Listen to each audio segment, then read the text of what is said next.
PokeRAMBLE podcast. The PokeRAMBLE podcast is back, and this week we'll be talking about Pokemon Worlds, the Lost Origin TCG, and much, much more. Hi, and welcome to episode 57 of the PokeRAMBLE podcast. I'm your host, Kamel, and joining me for this week is Siôn.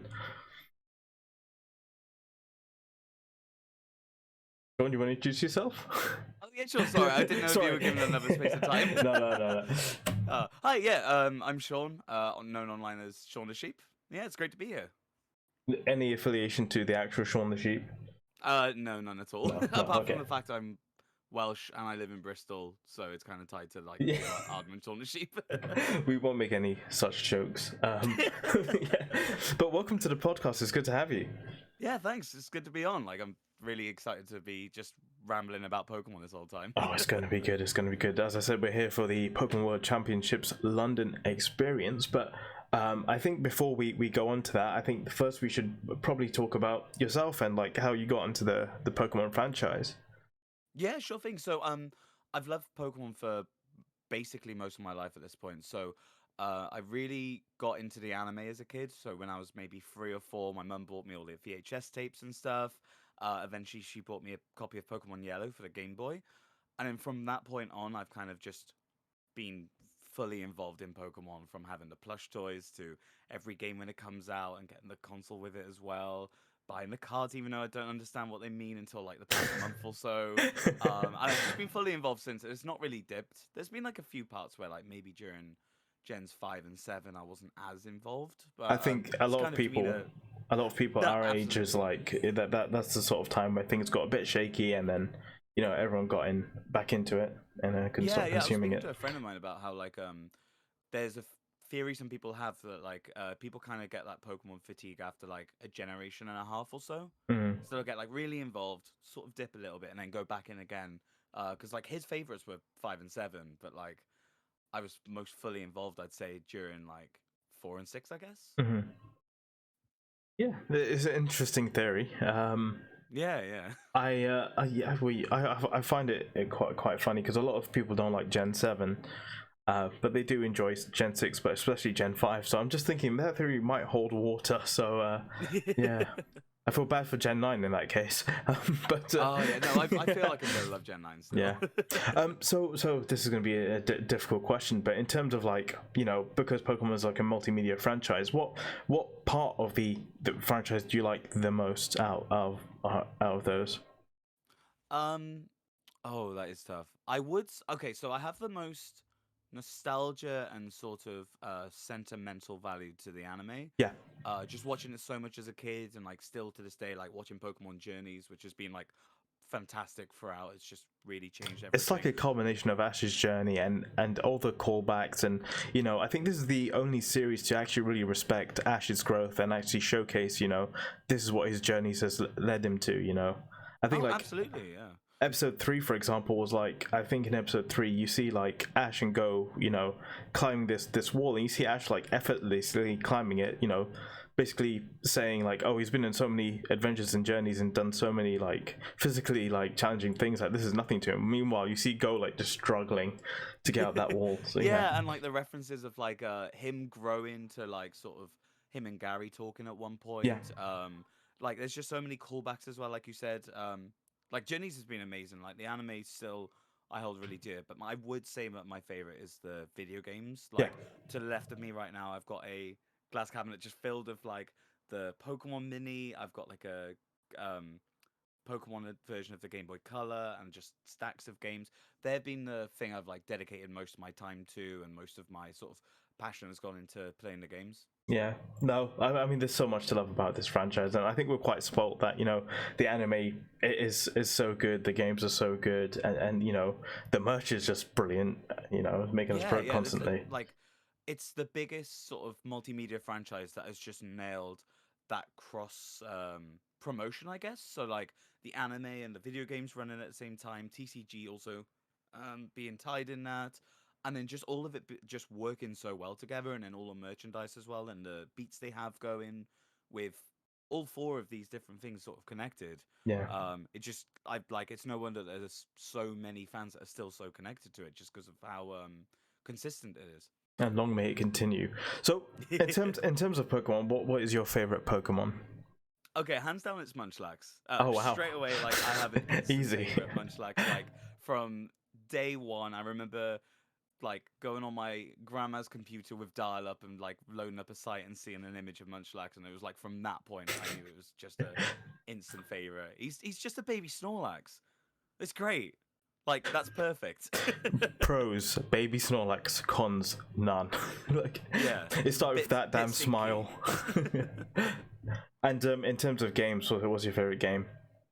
Ooh, okay. Okay, my personal favorite would be Pokemon Ruby. Ooh, I've probably sunk the most time into Pokemon Ruby, and I just love the trumpets. the music. Oh, the trumpets there are amazing. The music throughout it, the sprite art, the new Pokemon that generation introduced. Like even though Munchlax is my favorite, loads of my other favorites, and especially like the legendaries like Groudon, Latios, Jirachi, Blaziken, Wailord. There's like all these Pokemon I have like really fond memories of, and a lot of them are from Gen 3, and especially like all the stuff surrounding it at the time as well. So like the Fire Red Relief Green remakes, Colosseum and XD Gala Darkness. Not so much Pokemon Channel, but still that's cute. But no, I'd say my favorite is Ruby. But if I had to like, if someone told me like, oh, what do you think is the best Pokemon game? I'd probably say Heart Gold Soul Silver. Hey, one of us, one of us. It's just got so much. It's Yeah. just, like it's like the full like refinement of like the sprite art and just the fact it's the two regions as well really helps. And the Pokemon following you is just a sort of sentimental thing. It's just so good. I do need to ask as well. I've got a picture up right now with you and Mareep. Where does Mareep rank amongst your favorite Pokemon? Oh, definitely in like the top maybe 20s or 30s. I do prefer Nice. Wooloo. Yeah. I love Marie, but like Wooloo is just something else. Yeah. Well, we're British, so we've got that inherent bias. Yeah, exactly. Yeah. Yeah. No, but that's great. What I'll do then is I'll segment into our first talk point of the show. Awesome. So, the Pokemon World Championships in London. So, we were lucky enough to go to the Pokemon World Championships in London. But before we talk about the championships, I want to talk about a champion, and specifically Primeape. Because it's episode 57, we've got Ash's Primeape up on screen. And I just wanted to ask, in terms of Primeape, have you got any sort of memories of Primeape? Oh yeah, definitely with the anime. Yeah. He was only in for what, 2 or 3 episodes. Yeah. Only had a few battles, but like had such a like massive impact on the few episodes he was in. Yeah. Like the fact he like evolved out of pure spite and like rage because like James just punts him across the screen, and then like in the next match, he goes free for free, like just defeats an entire team, just solos them, and then just goes. Yeah, I mean, he's still Ash's Pokemon, surprisingly, because I think we last left off with him training, but we've never had like a cameo of him coming back really. So maybe in Journeys we might get one, right at the end, hopefully. But I don't know. That'll But be yeah, I nice. was just gonna. There's so many Pokemon he left behind that he needs to see still, like Pidgeot as well, and hopefully Oh, yeah. Butterfree. Yeah, Like yeah. some sort of reference to that would be nice, and Larvitar as well. There's so many that Ash like spent like even like with Primeape being in just like 2 or 3 episodes, there was already that like connection. I think it's one of build it few, up. one of the few Pokemon that actually wears Ash's cap. So Oh yeah. yeah. So I think Yeah, no, not Pikachu's many one. others do. Yeah. He's one, and yeah, that's all I can really think of the top of my head. So No, same. Yeah. yeah, that's basically what I've got for Primeape as well. But we'll talk about the actual championships. London. I mean, I was pleasantly surprised at like how smooth everything was and just how much of a great time I had. Overall, same, how would you rate the World Championships in London? Yeah, no, I'd say the same. Like, I think it was just so smoothly and just so well executed. There were no, like I was speaking to one of my friends that I'd made at the event, like Mm. as we were going out, that like there was not a single negative thing that happened that like soured my experience. Mm. Like everything ran smoothly, even if there was a bit of like a time delay or something, it was never anything too major. Um I heard a few things about the Pokemon Center, but personally, like I went there 3 days, but like didn't have any issues with it at all. It was just super professional. The stage just looked incredible, and Yeah. the production value was just through the roof, and just the atmosphere that they created and all the stuff, even surrounding the venue physically as well, with the cable cars, the World Square. There was just so much involved in there, and it was just so impressive. I never really thought of it, but you're totally right about the drama aspect. And in terms of problems, I mean, I really can't think of one. I think Wednesday was the sort of only day, and again, I wasn't there to witness it, but the stories about the Pokemon Center, I was thinking, oh no, here we go again, flashbacks to 2019.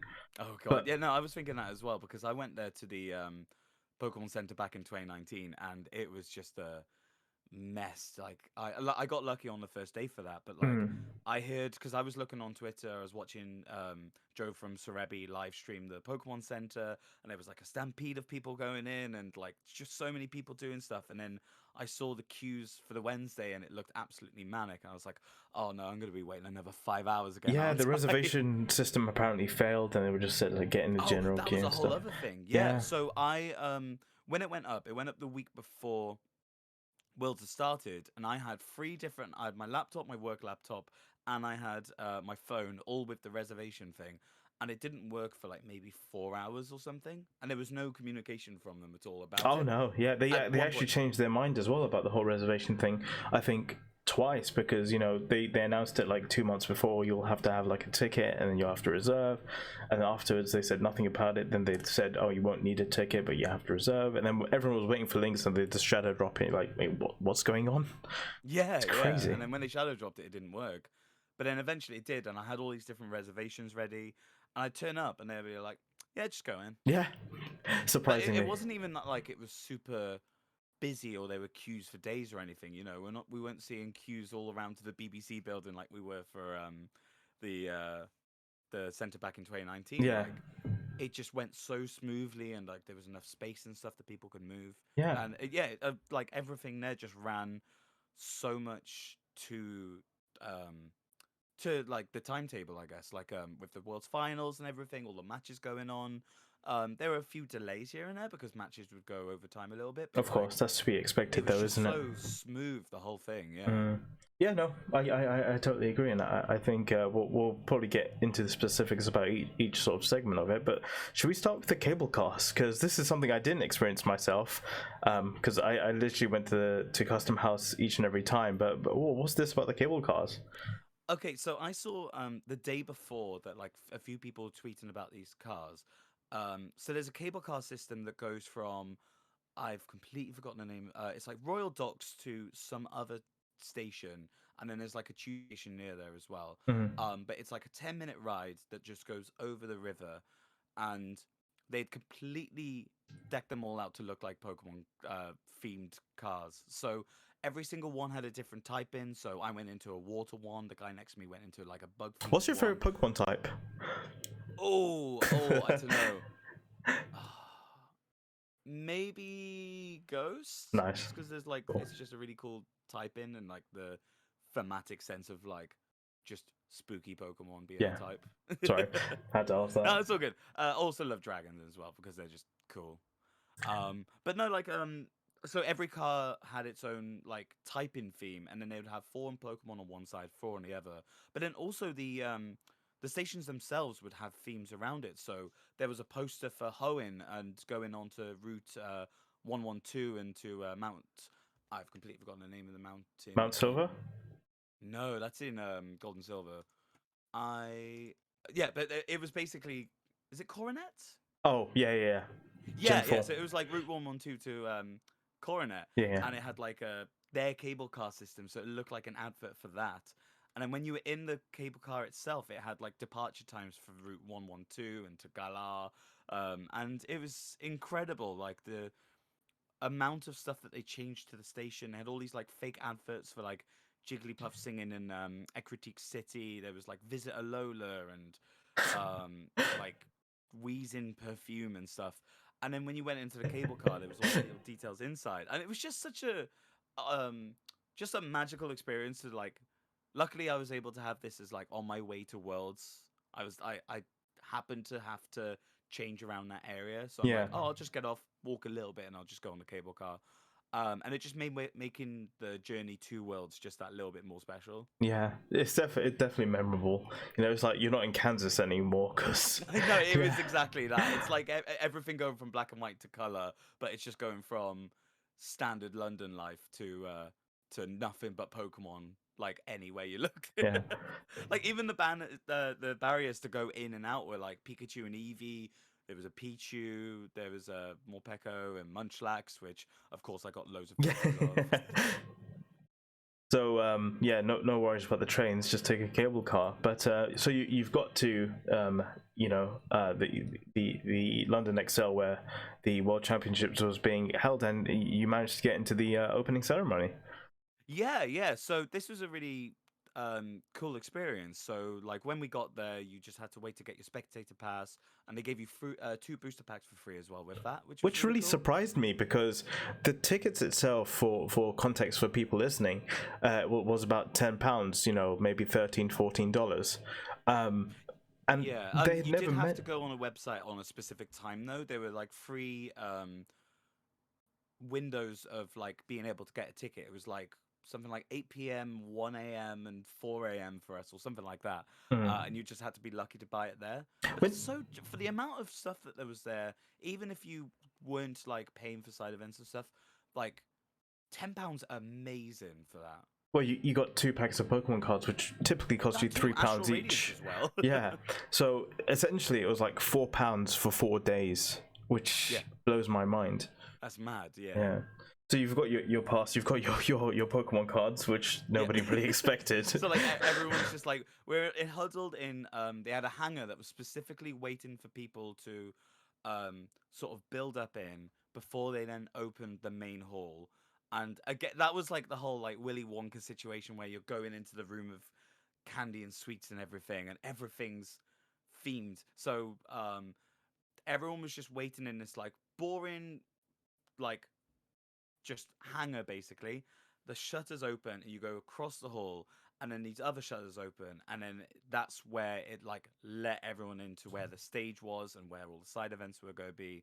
And it was just magic, like just the excitement on everyone's faces, and like just how giddy you were. You're seeing like a massive inflatable Pikachu above you, Yeah. seeing the stage production and like how huge the stage is as well, for the fact that there are going to be some people playing Pokemon on this in a bit.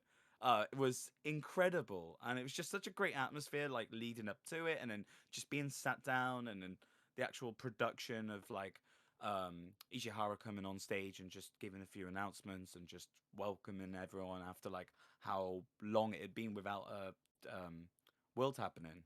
2 years, But I think it was delayed, wasn't it? Yeah, because originally it was going to be in London in 2020. And I hadn't really thought about it back then. This is a very like sort of last minute thing for me. I was like, oh, I could actually maybe go to Worlds. And then I just patiently waited with Cerebi and Pokemon notifications on my phone. Refresh. For months. Yeah. But no, like just going to the opening ceremony was just such a cool way to like to start everything and like kick it all off. It was great. Yeah.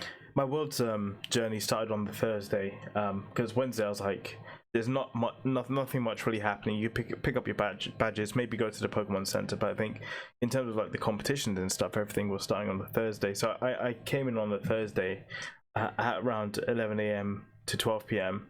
and I remember going into the main hall and I'm thinking, oh my god, this is massive, this is brilliant, you know.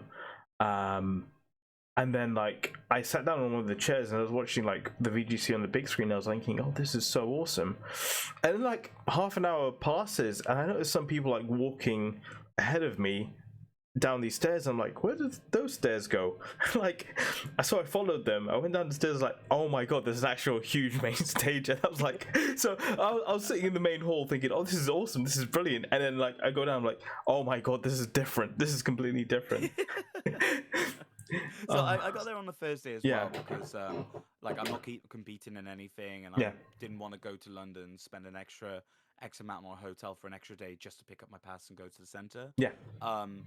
But that did mean me leaving my flat in Bristol at 2 a.m. in the morning to get a megabus to London to then get the tube, Oh no. so I could then get there in time. Not the for when I could get the megabus. second- Oh mate, it was dire. At 3 a.m. a megabus is not the place to be. No, I don't think at any time a mega place is the place to be, but you know, Yeah. when needs must, I guess. I mean, it's cheap. It Yeah, gets me to true, London. true. That's what I need. It's cheap, but at what cost? At what Oh cost? god, yeah. The physical uncomfort of a megabus.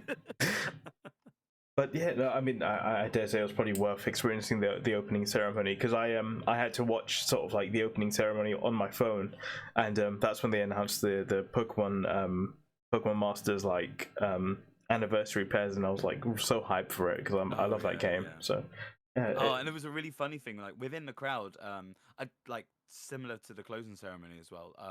There was there because it was Ishihara would be speaking in Japanese, and then there would be his translator speaking in English. Yeah. You'd hear like people who understand Japanese in the crowd react, and you'd be like, "What did he just say?" Yeah. And then you're waiting for the translator to say, and then you'd have the exact same reaction as like the Japanese person behind you. And it just kept happening. It was so funny.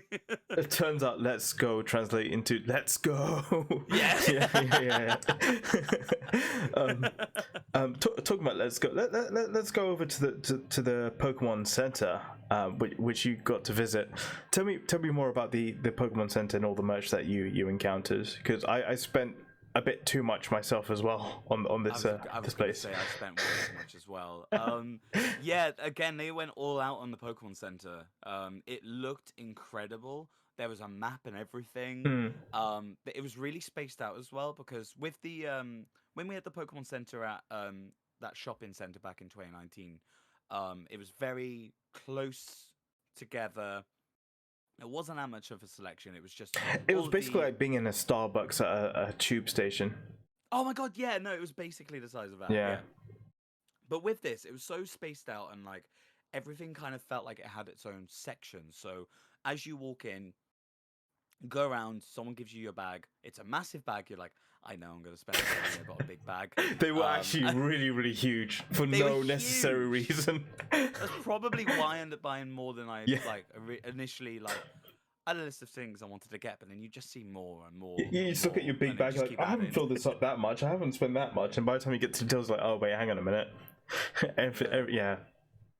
Yeah, my first journey around, I put some stuff back like at the till, and just went and got it the next day as well. And I'm like, oh no, it's great. I'm gonna get it anyway. But no, so they had all these different areas, and like it was to the point where every section had their own name, and it was a pun on both Pokemon and places in London. So Yeah. you had like Krabby Road instead of Abbey Road. Yeah, It was that's like the best one, by the way. Oh, South Blazer Kensington was Yeah. great as well. But yeah, all these different places. And so the first section was there was a hand painted Pikachu statue. There were these limited edition dice, damage dice for the game, and like a coin in there as well. And then you got your t-shirts and hoodies, mats, play cards, all that stuff, all in one row. And then the next one's more sports clothing, I guess. There was like specific pink themed stuff as well that was exclusive to London. And then the trainer t-shirts that were released recently on the Pokemon Center, and then just nothing but plushies. There was an entire row just dedicated to plushies, and in the final section was a lot of the sitting cuties and TCG stuff just everywhere. And they had like, because the UK Pokemon website's now up, they got like a warehouse in the UK. I feel like they just brought all of the sitting cuties they could, and you would get everything from like a cast form to a Porygon to Groudon to Salamence to like Miss Magius, or like all these like different random Pokemon at like are probably someone's favorite Pokemon somewhere. Oh Like yeah, I managed to get a absolutely. Spheal for my housemate. I got a Sceptile for my sister. Nice. There was just all these like really. It was basically every Pokemon there, basically for gens 1 to 4. And it was great. It was absolutely incredible. But yeah, I ended up getting a playmat, a magnet, the statue of Pikachu that was like a hand painted one exclusive to it, deck box, some card sleeves, a backpack, a hoodie, a t-shirt, an Ace Q hanger, which like I've never seen a plushie of Ace Q anywhere. You know, this Um, reminds me of an episode of the Gadget Show, and these are the prices you can win at the end of this episode. Like, like what is going on here? yeah. And then I also got like the Pikachu and Roserade plushies, which they ran out of Roserades on the first day, and then they also ran out of Pikachu's on the third day. So I went around the Thursday, Friday, and Saturday just to see if they're like changing anything up a bit. On the second day, they end up having like a water bottle as well. Yeah. So naturally, I end up getting that too, even though I haven't used it at all. Mhm. But No, we got to get it. I mean, it's yeah, there. exactly. It's got a Pikachu on it. I'm gonna buy it. Like everything just went sparse to the point where someone I follow on Twitter was like, "Oh, the Pokemon Center now at this point barely has anything. It was just completely sold out. Yeah. They ran out of T-shirts and hoodies on the first day of like the specific London 2022 with like all the like countries on the back. Like all of those had sold out. The backpacks had been gone from the One second of the day. hoodies had actually like gone from like, you know, all the sizes to basically just exclusively being like 2XL and 3XL. I was thinking, oh my god, what's happened here? Yeah, right. Like, Yeah. like I do you know, I will say, like, I'm shocked after what happened in 2019 that, you know, they still managed to not get the sort of prediction on like how much stock they will need, right? And I don't know Yeah, if no, that's because of definitely. manufacturing or is because they again underestimated like how huge Pokemon is in Europe. But yeah, I think it might be a combination of both because like a lot of people have gotten into Pokemon since lockdown, especially. mhm, But also the so I work in e-commerce, so I work with like suppliers and stuff, and there are like shortages and delays everywhere. So it yeah, could have been that like originally ordered X amount of Roserade plushies, and then maybe nearer the time being like, oh crap, maybe we need more than this, but then they're yeah. not able to get them because of such shortages and delays and shipping costs everywhere just doubling. Uh, but yeah, like it would have been better if they had more merch. I really wanted Just a mug available of all the some time. sort because I have a lot of mugs because I drink a lot of tea, and I just wanted Oh, me too for an coffee. exclusive like Pokemon World Championship mug, but they didn't even design one, which Yeah. was big Did you get sad. the one from the Pokemon Center? Yeah, I did. I've still Yeah, got, same. that's still one of my favorites. I just love. Do you know what? As much as I like World's Pikachu, I think the Pokemon 2019 Center Pikachu is probably the better Pikachu. The one with I the think top so hat. too. Yeah, he's Yeah. in like the suit and everything, and like with the Psyduck umbrella.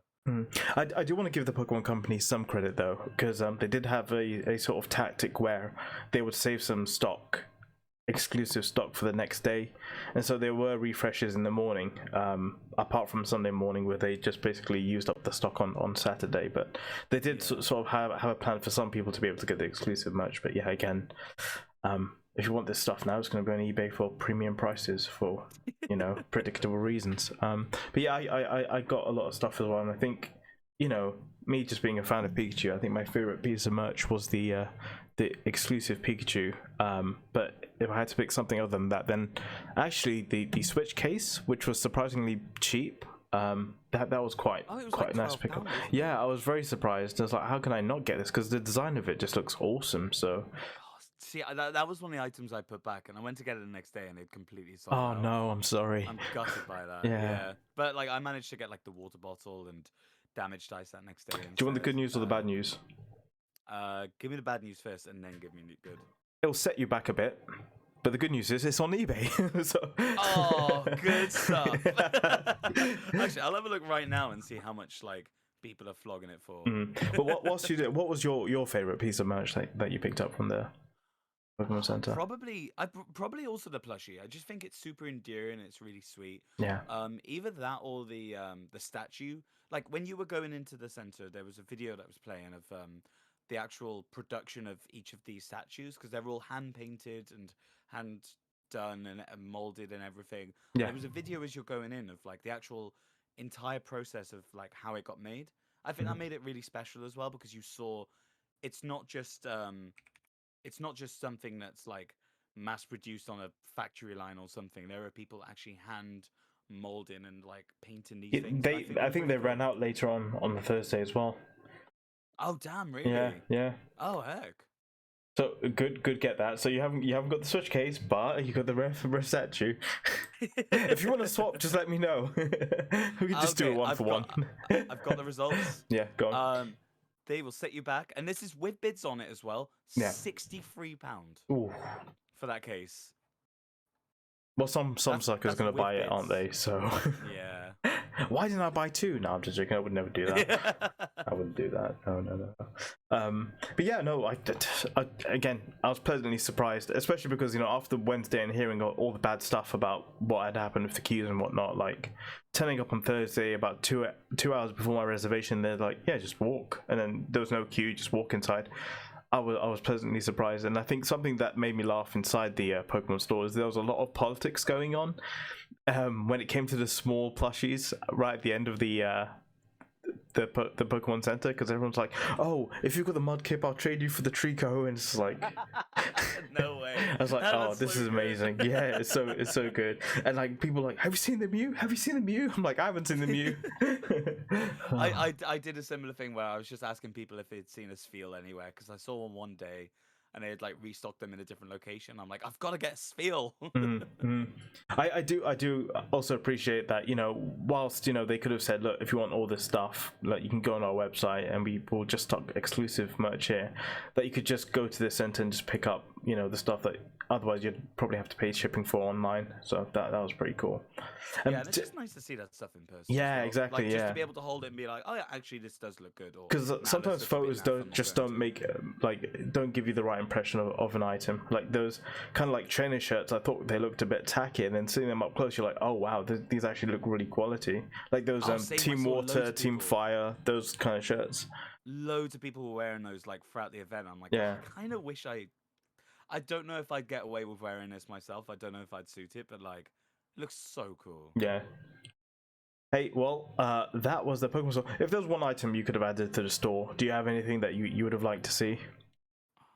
I think your idea of having a mug as well. Yeah. I also collect mugs, so I've got like one of, like when I went to Nice. New York, I got one from Midtown Comics. Yeah. I've got my Pokemon Center one.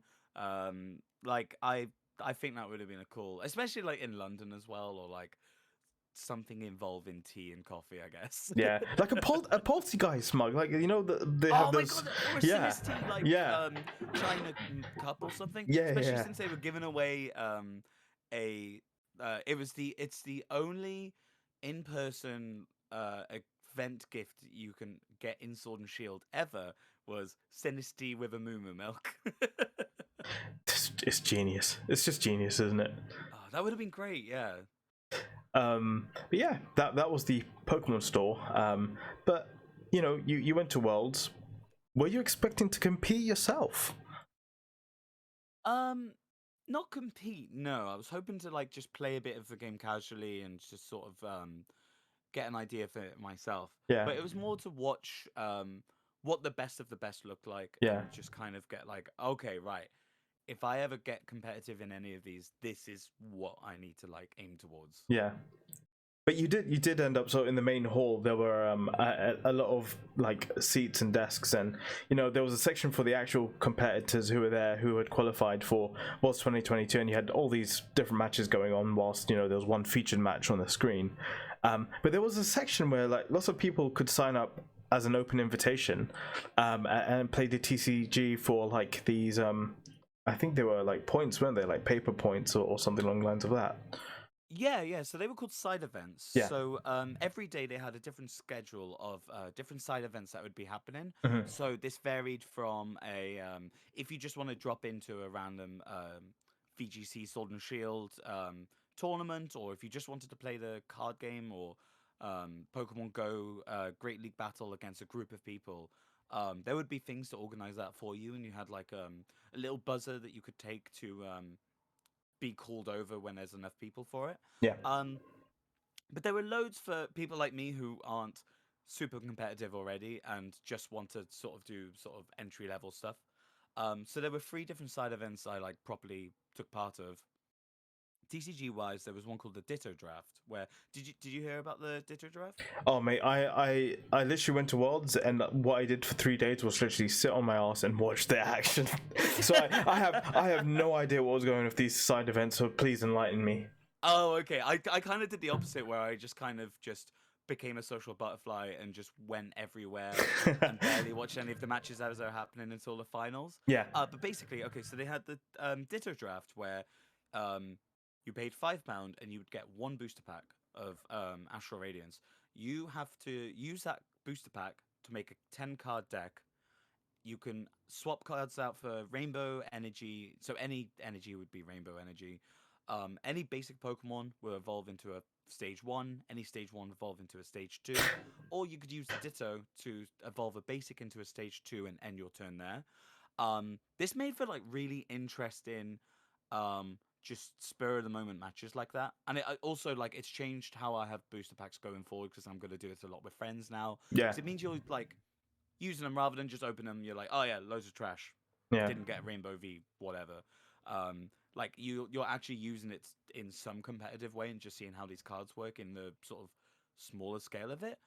So I ended up doing loads of that. I ended up doing about 9 matches, I want to say. On the first day, I managed to win all 3 of my matches with the Ditto Draft. Easy. Easy. I'm like, oh my god, I'm just built for this. This is amazing. They also had TCG wise, they had Build and Battle, which is the standard thing that they have for pre-releases, where you have a pre-built 40-card deck, and then you also have 4 booster packs, and then you just alter your deck to have a 40-card deck based on like what you get in your booster packs as well. Mhm. So these are predetermined 40-card decks plus swapping certain cards out for whatever you get in your boosters. So for the first day, I did Ditto Draft and Build and Battle. Won every single match I'd done apart from like maybe 1 match. I was like, oh my god, this is great. I'm so good at the TCG. I'm just built different. Then the second day humbled me because I lost every single match I did. Yeah. Like, not a single match won that day. I did Life Ditto comes at Draft. you fast. Oh, yeah. No, I was absolutely humbled by it. Like, really put me in my place. There was some dude on a forum who was like, this guy Siôn, he's actually tearing up the scene. This is how to counter him. And day 2, it was like, everyone knew the tactic by then. I'm going to end this man's entire day-long career. But no, like, on the second day, I played the Build Battle against, there was this dad and his 2 kids. Yeah. And they'd been to Worlds like 4 or 5 times before Wow. already. Wow. And they just completely wiped the floor with me. All 3 of them, like, they were doing the thing where, like, you're putting all of your cards out on like spread across the table while you're building your deck. Yeah. And they were just completely like calculating like, oh, how many trainers have I got? How many energy have I got? Whereas I was just swapping out. I'm like, oh, I got like loads of Overquill. I like him. He's cool. I'm putting him in. And these people were just so like madly good at the game. It was great. And they don't even remember your face at this point. Nah, I was you were just a number to them. It was just a Thursday. Yeah, exactly. But like they already like on oh wait, it would have been on the Friday. It was day 2, and they already had so another thing with the side events. I'm already going a little bit ahead, but they had these so when you played these matches, you would win tokens based on how well you did. That's it. So yeah. On the first day, I got loads of tokens and stuff. Second day, you still get some for competing. So at least I got like 20 tokens or something. Mhm. But depending on how many matches you win and depending on what events you do, you'd get enough tokens and then bring them to a sort of like prize shelf, I guess. Yeah. I can't remember. Prize wall. That was it. And they had all these different things. So they had like mats. They had deck sleeves, deck holders, plushies, booster packs, and then they also had a exclusive Pokemon World Championships 2022 promo card. Yeah. So there are all these different things you could buy. Don't look at the price of that, by the way. Oh, I've not even. I managed to get one of the promo cards. Oh, that's awesome. And then I went to go up on the Sunday, like during the finals. I was like, oh yeah, I've got 100 tokens on me still. Ran out, didn't it? I'll go up. It did. Yeah. The guys were like, the person behind the counter was like, yes, we got no promo cards. Everyone's been asking. We made them too cheap.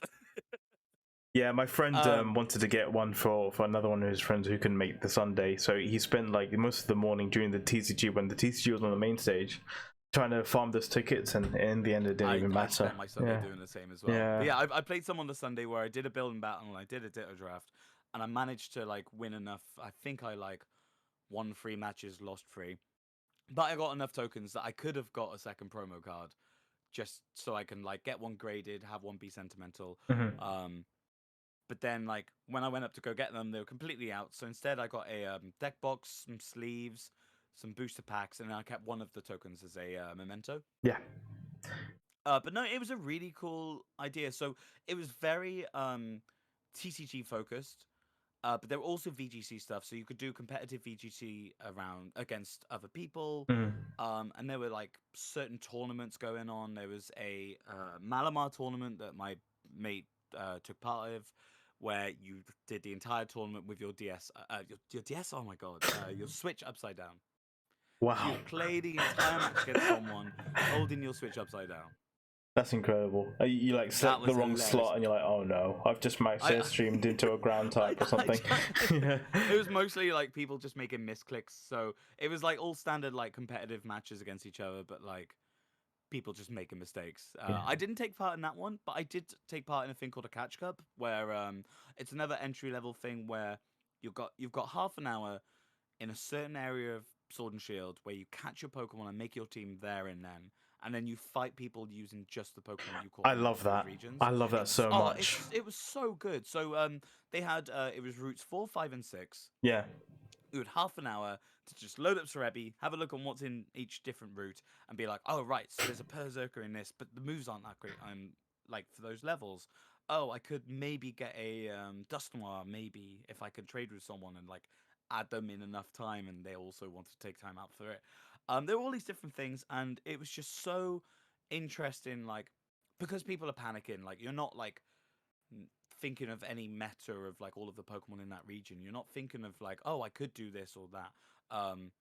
I caught a Galarian Farfetch'd and tried to get a Surfetch'd in that time. Wasn't getting criticals, and that like ate away at my time. Oh yeah. So you could just see like all the different things that people were trying to do in those, and it made for just really interesting battles. I had one where like I completely thrashed someone's team using just my unevolved Galarian Farfetch because I ran out of time. Other times I got completely thrashed by someone else's team because they managed to get like I can't remember what, but they had like one team that just swept my team just because of just where they chose to get their Pokemon from. Yeah. And it was just a really cool, interesting way of playing the game in a competitive way that doesn't mean that you have to sink hundreds of hours into hatching eggs and like doing IVs or EVs or anything. I will jump to this defense now. I was telling my friend because after we watched the VGC, I was just like, dude, you know, if you're interested in this, it's quite easy to get into. In the fact that I think the Pokemon games have made it so much easier to the point that those things don't really matter because there's always going to be an item to be able to, you know, fix those things. You know, with like ball caps now that fix your IVs and stuff like that. Siôn, I will say, me and you, next time the World Championships comes to London, we need to push for one thing and one thing only. Yeah. Metronome battles. Just metronome only. Yep. There we go. Okay, I like that bit of random. That sounds great. hitting like 6 sheer colds in a row. Let's go. Easy. Did I hack my Switch? No, of course I didn't. Oh, that's a great idea. Just quickly before I move on to the World Square experience, what was the tokens from these like VGC kind of, you know, tournaments compared to the TCG ones? Was it like 1-to-1, or did you get less from the VGC than you did TCG? It did take a little bit more time with the battles and everything, and also with setting up your team and stuff. Yeah.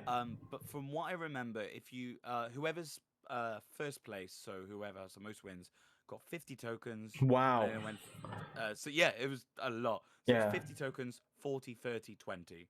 So even for competing, you at least get 20 tokens. That's really cool. And it was pretty similar for like when you did others. For the TCG, it depended on how many matches you won. So if you won 3 matches, you'd get 40 tokens or something like that. If you lost, I think it was like if you won one match or didn't lose any matches, you would at least get 20 or something like that. Hmm. But either way, they were quite nice with the amount that they would give away each time. I'm a big fan of pity systems, so to have one in real life is just great. Oh, same, especially the Friday where I got absolutely wiped. Like, at least I got something from it. Nothing humbles you like a dad and 2 kids.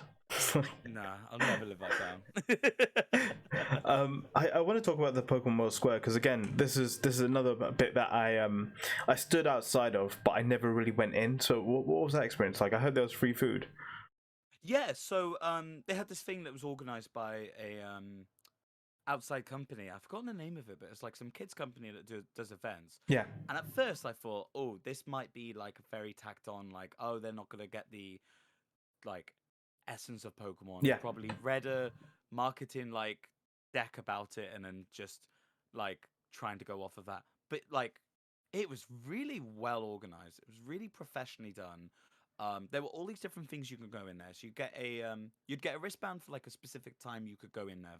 Hmm. You would then have a card that they'd punch holes through for all the different things that you could do. Hmm. So you could you could get a bandana, and they had these iron-on prints, and then you could make your own bandana print there, and then you just got to take that away and like whatever extra little like iron-on Pokemon that you wanted, Hmm. and it's all like proper key art and stuff. It's proper nice professional-looking Pokemon iron-on patches. You just got to keep them. There was water bottles there as well. You could just say what your favorite color, either red, blue, or green. They'd give you a bottle, have some stickers in it as well. You could just keep that. You could make your own... it's insane. So this event was free, right? It was free, yeah. And- Even you didn't even have to be part of like you didn't have to have a spectator badge or anything. Yeah. It was just outside the Excel Center where like the welcome sign is and stuff. It was just something as long as you get a wristband to get in at a specific time. On one of the days, I just walked in. Like, luckily, it wasn't too packed or busy at any one point. Yeah. And yeah, so they just gave away loads of free stuff. So free water bottle. You could design your own TCG card, and you could do it either with like preset attacks or you could write your own. Insane. So I made a Lugia with a cowboy hat who had attacks Howdy and Yeehaw. And like you could just, and then they would print it off, and it would be a like double-sided like jumbo Pokemon card, a bit like what you get with like promo ones in those boxes. Yeah. And then you just got to keep that. If it comes to Pokemon Unite now with that costume, you need royalties, my friend. Like, if they had a Lugia with a cowboy hat, like I'm owed some money somewhere. Yeah, I don't know where. But somehow. That's mine. That's my idea. But yeah, you could have a Pikachu photograph. There was like a World's Pikachu dressed up and like Eevee and I saw the Eevee, yeah. pose with them and stuff. And then they also had, so there was this basically a food circuit where you'd get boba tea, it was a something. I wish they called it Bulba tea. They missed a trick there, didn't they? They did have Bulbasaur flavored though. There we go. Yeah, fair enough. Yeah. I'll take it. Let me I'll load up the flavors now because they had like it was all themed based on the different Pokemon there. Yeah. There we go. So they had Pikachu, Jigglypuff, Charizard, and Bulbasaur. Mm. So it was Pikachu's Electro Ball Boba, which was mango milk tea with brown sugar. Oh man. Jigglypuff Dazzling Gleam Boba, which had strawberry milk and strawberry boba. Charizard's Fire Blast Fizz, which was a peach fizz tea with strawberry bubbles. And then Bulbasaur's Solar Beam Boba, which was a honeydew one with brown sugar boba. Oh, I'm going for the mango every single day of the week. Right. So I didn't have that one because I only went 3 out of 4 of the times because it was closed on the Sunday, unfortunately. Yeah. But I managed to have the Jigglypuff, Charizard, and Bulbasaur Bobas. The Charizard one with it was fizzy peach with the strawberry bubbles was so good, and they would just give this for free. Like normally at these type of conventions where it's like I've been to the Excel Center before. Yeah. I've been there for like MCM. I go to MCM as well. Completely milk you of all your money. Yeah. For like food or anything that you want. Yeah. All this stuff was given away for free. Like I would have expected to have paid like £4 or £5 for a boba, and then they also had even for entrance, I would have thought they would have made you. Yeah, they would have like paid like God knows how much to get in. But they had these cookies that were shaped like either Pokeballs, Ultra Balls, or Great Balls, and they had like the perfect design on them and everything. Mm. So you just went around. So every day around lunchtime, I'd get my Tesco meal deal. I'd then also go around and get my I think that's the most British thing I've heard ever. Yeah. Oh, I found out they got Costa Coffee on the Tesco meal deal, and it's an absolute game changer. What? You Right? basically paid for the meal deal at that point. Yeah, no, because it's like what, £3 by itself for just a Costa Coffee. Yeah. And then you get your sandwich and your bag of crisps, and like I didn't know that was possible, and then that would be my fix of coffee every day because I stayed at a hotel with just the worst coffee. Yeah. But no, I would do I had my little routine every day where I'd go to Tesco, get my meal deal, get my Costa Coffee, go back, go to the World's thing, do whatever activities and stuff, get my boba and cookie, and then that would be my lunch. It was so good. Easy. Easy. Cost of living crisis, and we've got it figured out. Pokemon solving it. Yeah, exactly. Oh, that's incredible. So you got your free boba, you got your free snacks, you got your water bottle, you got your TCG. Is that basically World Square? Just a nice little chill out place with little events going on. Yeah, Nice. and yeah, that was basically it. Yeah, there was a screen in the middle as well, so you could see like other stuff that people had created there as well, and it was basically them advertising their third-party company that they were doing kids themed like I've completely forgotten what their name is, but they also advertised the fact that they've got that Pokemon TCG creator somewhere in London. Yeah. I can't remember for the life of me the name of it, but it exists somewhere else if anyone wants to make their own Cowboy Lugia. I honestly, I think, you know, just with how you described it, because I only saw it from the outside, but how you described the inside of it and what was going on inside of it, this company has really, you know, covered themselves in glory, you know, and probably done the Pokemon branding justice. Oh, definitely. Yeah. No, they did such a good job of it. It was so professionally done, and it didn't seem like tacked on or anything, Yeah. or like any lower in quality. It was just so well done. Where like the water bottles have the World Championship logo on them. Everything around there is so thematic to Pokemon. It was just so good. The wild grass on the outside. I should probably mention at this point, I was too lazy to get photos off my own phone, so I asked you if you had your photos whilst you talk about the various things, and thank you very much for sending all the photos. I'm using them all in this episode so people who didn't get to go can see like maybe like a snapshot of what we're talking about. So no, thank you very much for the photos. Yeah, no problem at all. But I guess we'll move on from the Pokemon World Square, and we'll talk about, you know, the thing that I just did for about all 4 days essentially, is just hanging out at the main stage. Because man, you've talked about it already, but it was just incredible how it was all set up. I mean, essentially, you come down the stairs, you see this Pokemon bus, you know, that says, you know, I think it said like Worlds or something along the lines of that.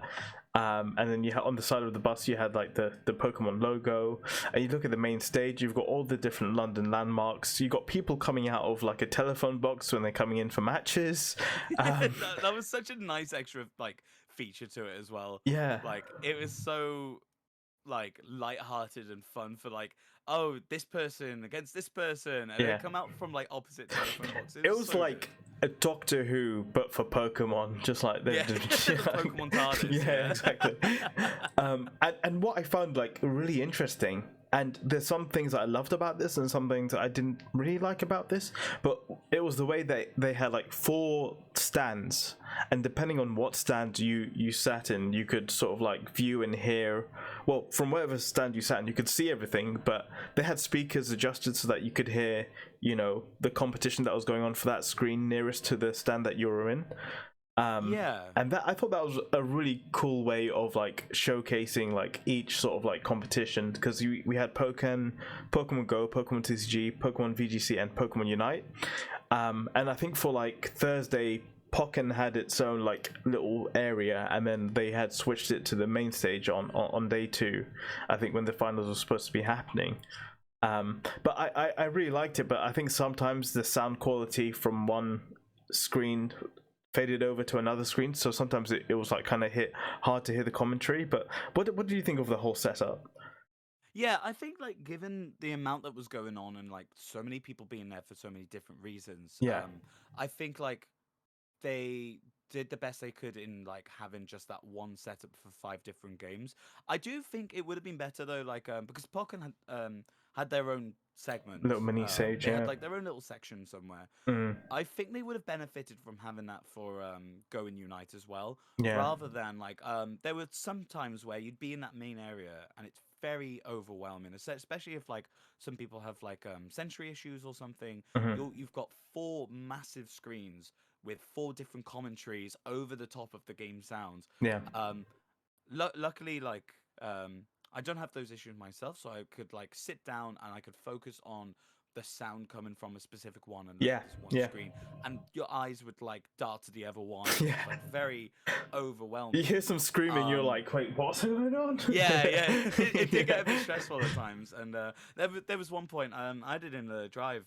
There's like just a random video of when you're in the hallway to the Excel. Mhm. They've got the VGC matches on the massive screen. Yeah. So at one point, I was like, I'm just overwhelmed by this. It's just a bit too much going on at once.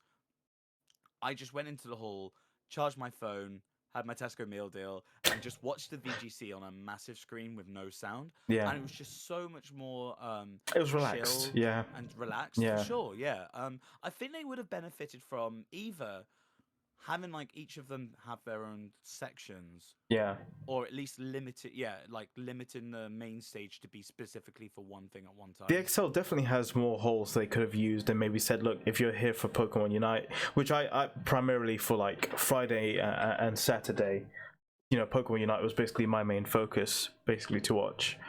They could have said like, go to X hole for this competition or go to Y hole for that competition. But I think, yeah, for the most part, like I could hear things quite clearly, apart from like a couple of times where like they doubled up for like a final match for Pokken, and so that sound kind of overtook the rest of the sound in the other areas. But yeah, for the most part, it's pretty cool.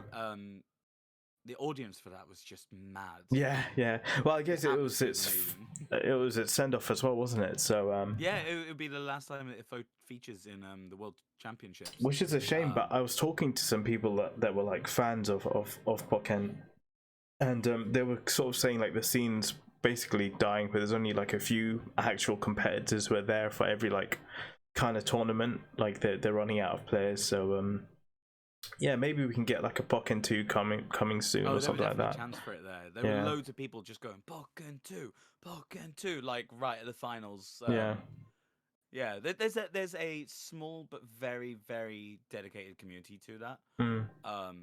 It's one of the more interesting things to watch as well, I think, on a screen, especially when it comes to competitive esports. I mean, Pokken's a prime example of the kind of thing that people will like engage in. Like they don't have to know the what's the word for it? Intricacies. I'll go. That's the. There we go. There it is. They don't need to know the intricacies of it, like you do for the TCG. For example, it's just easy for you to look at the screen and say, okay, this Pokemon's winning because its HP is like higher than the other ones, and that's as simple as that. You just see Darkrai smack a Decidueye. Yeah. What's this Eldegoss doing all of a sudden? Like, yeah.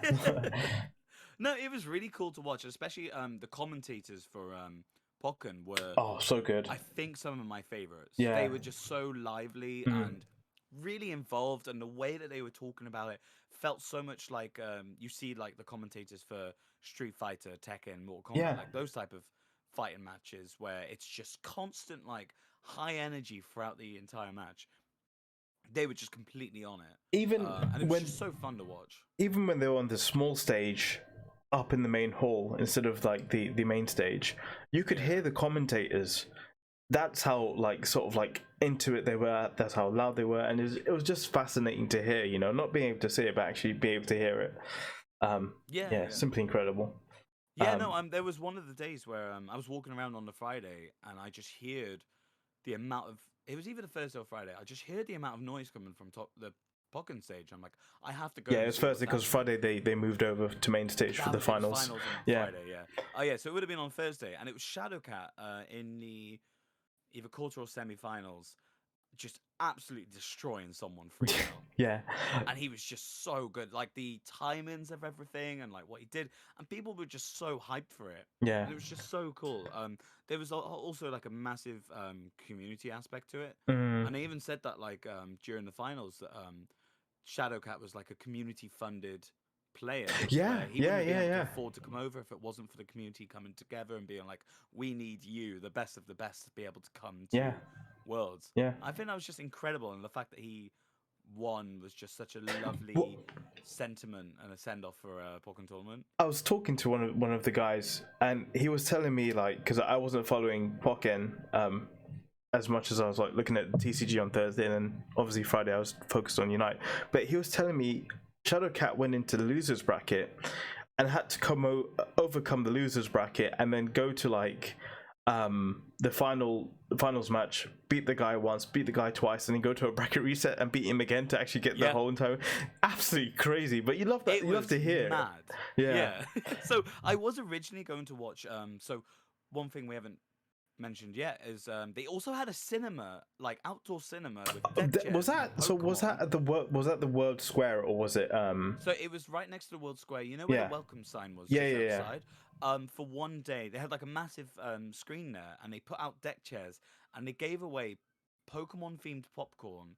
And then they showed the Arceus special. Yeah. Of, Pokemon Journey. Yeah. I watched maybe 10 minutes, Mm. and I was like, oh, I'm gonna watch this, and then I might be able to get there for the Pokken tournament finals. Mm. I loaded up Twitch on my phone, and I just saw what was happening because Shadowcat had like had to try and go through the losers bracket and everything. He had to beat this person 3 times and then reset the bracket. I saw as I loaded my phone up him winning that match and it resetting the bracket. I'm like, oh, I have to go see this. Yeah, live. yeah. So I like ditched Pokemon Journeys. Managed to get my free popcorn at least. It was like it was like sea salt and peppercorn flavored or something. Yeah. Really nice. So I just brought that and ate that while I watched Pokken tournament. And it was definitely worth like ditching the special for. I'll tell you, you've got these meals like nailed down to a T. Oh, I got you know what you're doing. I got the most value out of this. Yeah, I got the Pokemon Go scavenger stuff that I'll talk about later as well. Yeah. Just if there's any free stuff, I'll find a way. But no, like the Pokken finals were just electric. There was a guy sat next to me in the drive that I sent you. There's a video of me just in the crowd, and this guy just going, "Go on, Shadowcat!" and he's just screaming with all his might. And it's just like infectious because like I managed to catch on video when Shadowcat like won the finals, and you could just hear me in the back just going, "Yes!" because it was just so hype, and like just the atmosphere there was just so intoxicating and just incredible. I remember because I was on the last stand where the Pokemon Unite kind of like screen was, and people started encroaching into that, and eventually I was just like, am I turning my head? Yeah, I'm turning my head. Like, you could not. But yeah, so I guess we've covered Pokken in that sense. It's sad that it's going, but hopefully it will come back in one form or the other, because definitely I think it was probably one of the highlights of all the competition that was going on. But what should we talk about next in terms of competitions? How about Unite? Since I didn't really experience Unite that much myself, I watched the finals. Yeah. And I saw bits of it going on. My God. But I feel like you've got a lot more experience of Unite than I have. So Unite was one of these games where when they announced it, I was like, "There's no way in hell I'm playing this game," because MOBA, not interested. Absolutely no. I literally had the same as well. Yeah, and then the game came out. I was like, "Look, with anything that's Pokemon related, I'm gonna give it a go." And I was like, "Yeah, I'm gonna give it a go." I ended up giving it a go, and I don't know if it's because I had like a friend who was also like into his MOBAs, and like he was there day one to sort of guide me through it. I was like, okay, this isn't too bad, and eventually I got a knack for it, and then I just started enjoying it, and I was like, since that day I've had another friend who still plays the game, and I play nearly every day, maybe every other day. So when they announced that Pokemon Unite was coming to Worlds, I was like, well, that's what I'm going to be focusing on, because I've been watching a lot of these like regional tournaments for Pokemon Unite on YouTube, watching people casting it, and so I had like a sort of connection to some of the people who are actually like playing the games.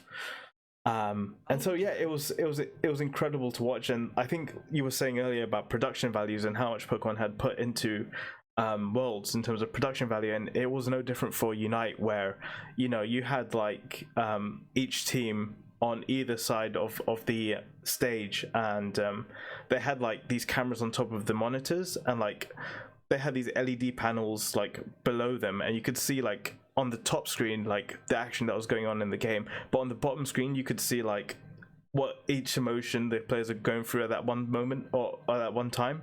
And also you could see when they like got an objective, something would flash up saying Dreadnought secured or like Zapdos secured, and it was really cool. And like as an esport, I think it was really interesting to watch as well.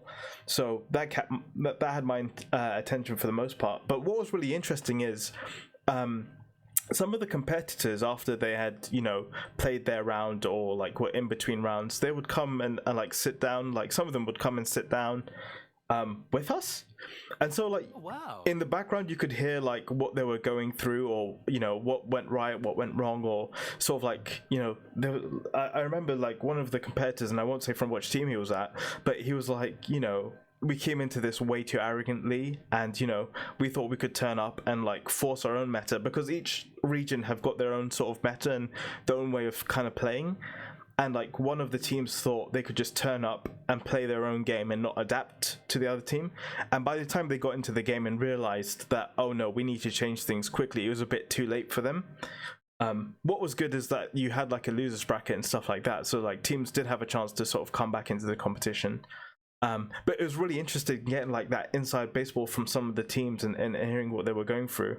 But it was really entertaining, and I want to give a shout out to the casters, especially one caster called Spraggles, who if you're new to Pokemon Unite or you want to learn how to get better, Spraggles is probably one of the best people on YouTube to do so, because he covers the game, he tells you how to play each Pokemon, and he just uploads content every day. But his like commentary was so good, and like what I really appreciate about him is in between casts, he would come down to the main stage, or like you could go upstairs to the main area, and he would just be there to talk, and he would like talk about Pokemon Unite or just talk about life in general. And it never felt like you were burdening him. He was very receptive to everyone talking to him, so that was quite nice. But yeah, Pokemon Unite, it was really, really hype, and like I'm really proud of the EU teams, because one of the EU teams got knocked out on day one, but the other one got through on day two. They lost them into losers bracket, but managed to get all the way to the finals, and they were runners up. But the other team, Nouns did really well. Yeah, Nouns, yeah, exactly. And I really loved the Desu, because every time they panned the camera on him, he was doing something wacky or goofy. And even they had like everyone had not intros, but like they had like little bits of like, oh, this is this player, and it's showing him doing a pose or something. Yeah. And like Adesu was just like MVP for all of the matches he played in. Yeah. Like because it would show like who did the most damage and like got the most points and stuff. Adesu just completely destroyed with his Dragonite. Yeah. What I love it would about always that go is to him like kissing his muscle or something, or someone like rubbing his head, and like it was just a really cool like adding that like personal aspect to it was really cool. I will never forget, because he was playing Sylveon for a lot of those games that he was playing, and I think one of the games he was like, I think it might have been against T2, where he was like, okay, this is not working, so he switches to that Dragonite, wins that was game. The match I saw. Yeah, against T2, yeah. Was that the quarter or semi-finals? I think that might have been the semis. But he wins that game with the Dragonite, MVP like you say, and then the camera switches to him, and out of nowhere he's got like a TCG card, and he twists it around. It's a Dragonite. It's like, oh mate, that was so good. Oh, it was so good. But I guess for me, who was like invested already in Pokemon Unite, it was quite easy for me to keep up with it and be able to enjoy it. But for you, in terms of watching Pokemon Unite, what were your impressions of it when you got to see it? So a little backstory for like Pokemon Unite for me, like I didn't actually play it until the week before Worlds. Yeah. Because I just saw, oh, it's a MOBA. It's gonna be like League of Legends, Dota. I've got caveman brain. I won't keep up the voice. Yeah. I just won't bother. I played a little bit just for the sake of understanding the like core mechanics and like how it works, how it's all scored and stuff. Yeah. Just so when I'm watching it, it makes sense. And it's so much more accessible than I thought it was gonna be. It's just so like refined. It's not. I wouldn't say it's simple because there's still so many complexities and different things you can do. I mean, but these it's such a guys on stage refined- play at a complete different level to exactly, what, yeah, exactly. yeah, But yeah, no, watching made me want to play it more. yeah. And like There every we now go. and then, like I've been going on daily to get the like awards and stuff, Yeah. and unlocking more like characters in it, and it's really really interesting, especially seeing it live. And like you were saying, the production that went into it is just so cool. Like seeing everyone's faces like as they're playing, and I feel like they had like another team working on it, because they would have highlight reels like straight away of being like, oh yeah, look at like when Adesu just like completely killed the entire team, Yeah. like in this one bit during that match, and they could just cut to that like within the matter of seconds, like after the match had happened. Yeah. And it was incredible, like just the amount they were doing with it. I want to mention one of my favorite moments before we move on. It was day 2 with I think it was day 2. I'm pretty sure it was day 2. But there was a team called Revenant who were, I think they were the Indian representatives, and they were struggling a bit during the tournament. Actually, no, it might have been day 1, because I don't think they made it into day 2, because I don't think they could get a grip against the other teams, and I think they were paired up with, who was it? I think it was iClans, who were also really good. But they were getting absolutely destroyed every game. And then there was a moment where Zapdos had spawned, and then like the whole of Revenant's team were basically down, bar the Blissey. And then you had 5 members of the other team just taking down Zapdos. And out of nowhere, an egg bomb from Blissey comes over and takes the Zapdos. And the whole entire crowd went mental, because no one was expecting it, and it nearly happened again in the second game. And if it happened again in the second game, they probably could have got through to the next round. I just think it would have been one of the most epic. Like, stop playing Pokemon Unite at that point. Like, you can't have it at next Worlds, because nothing will beat that moment. Yeah. But that was so cool, man. That was so cool. But yeah, I mean, Nouns Esports ended up becoming runners up, and that was the sort of team I was rooting for, because obviously EU. Gatlu is one of the guys on Twitch that you can watch play. He sometimes features in other people's like Twitch channels, like Chris Heroes, for example. Okay. You had Bruv, who was like, apart from his name being Bruv, he's like another insane player. Like I used to watch him play Blissey, and he would get to like level 9 in lane at first Dreadnought, and you're thinking like, oh damn, it's so difficult to do that. Like, you're just about getting there as a jungler, but like to do it as a Blissey was absolutely insane. So I quite liked him. Yeah. So I was kind of rooting for them. But the team that ended up winning it was Blackhand, and I mean, they were dominant the entire tournament. They didn't lose a game.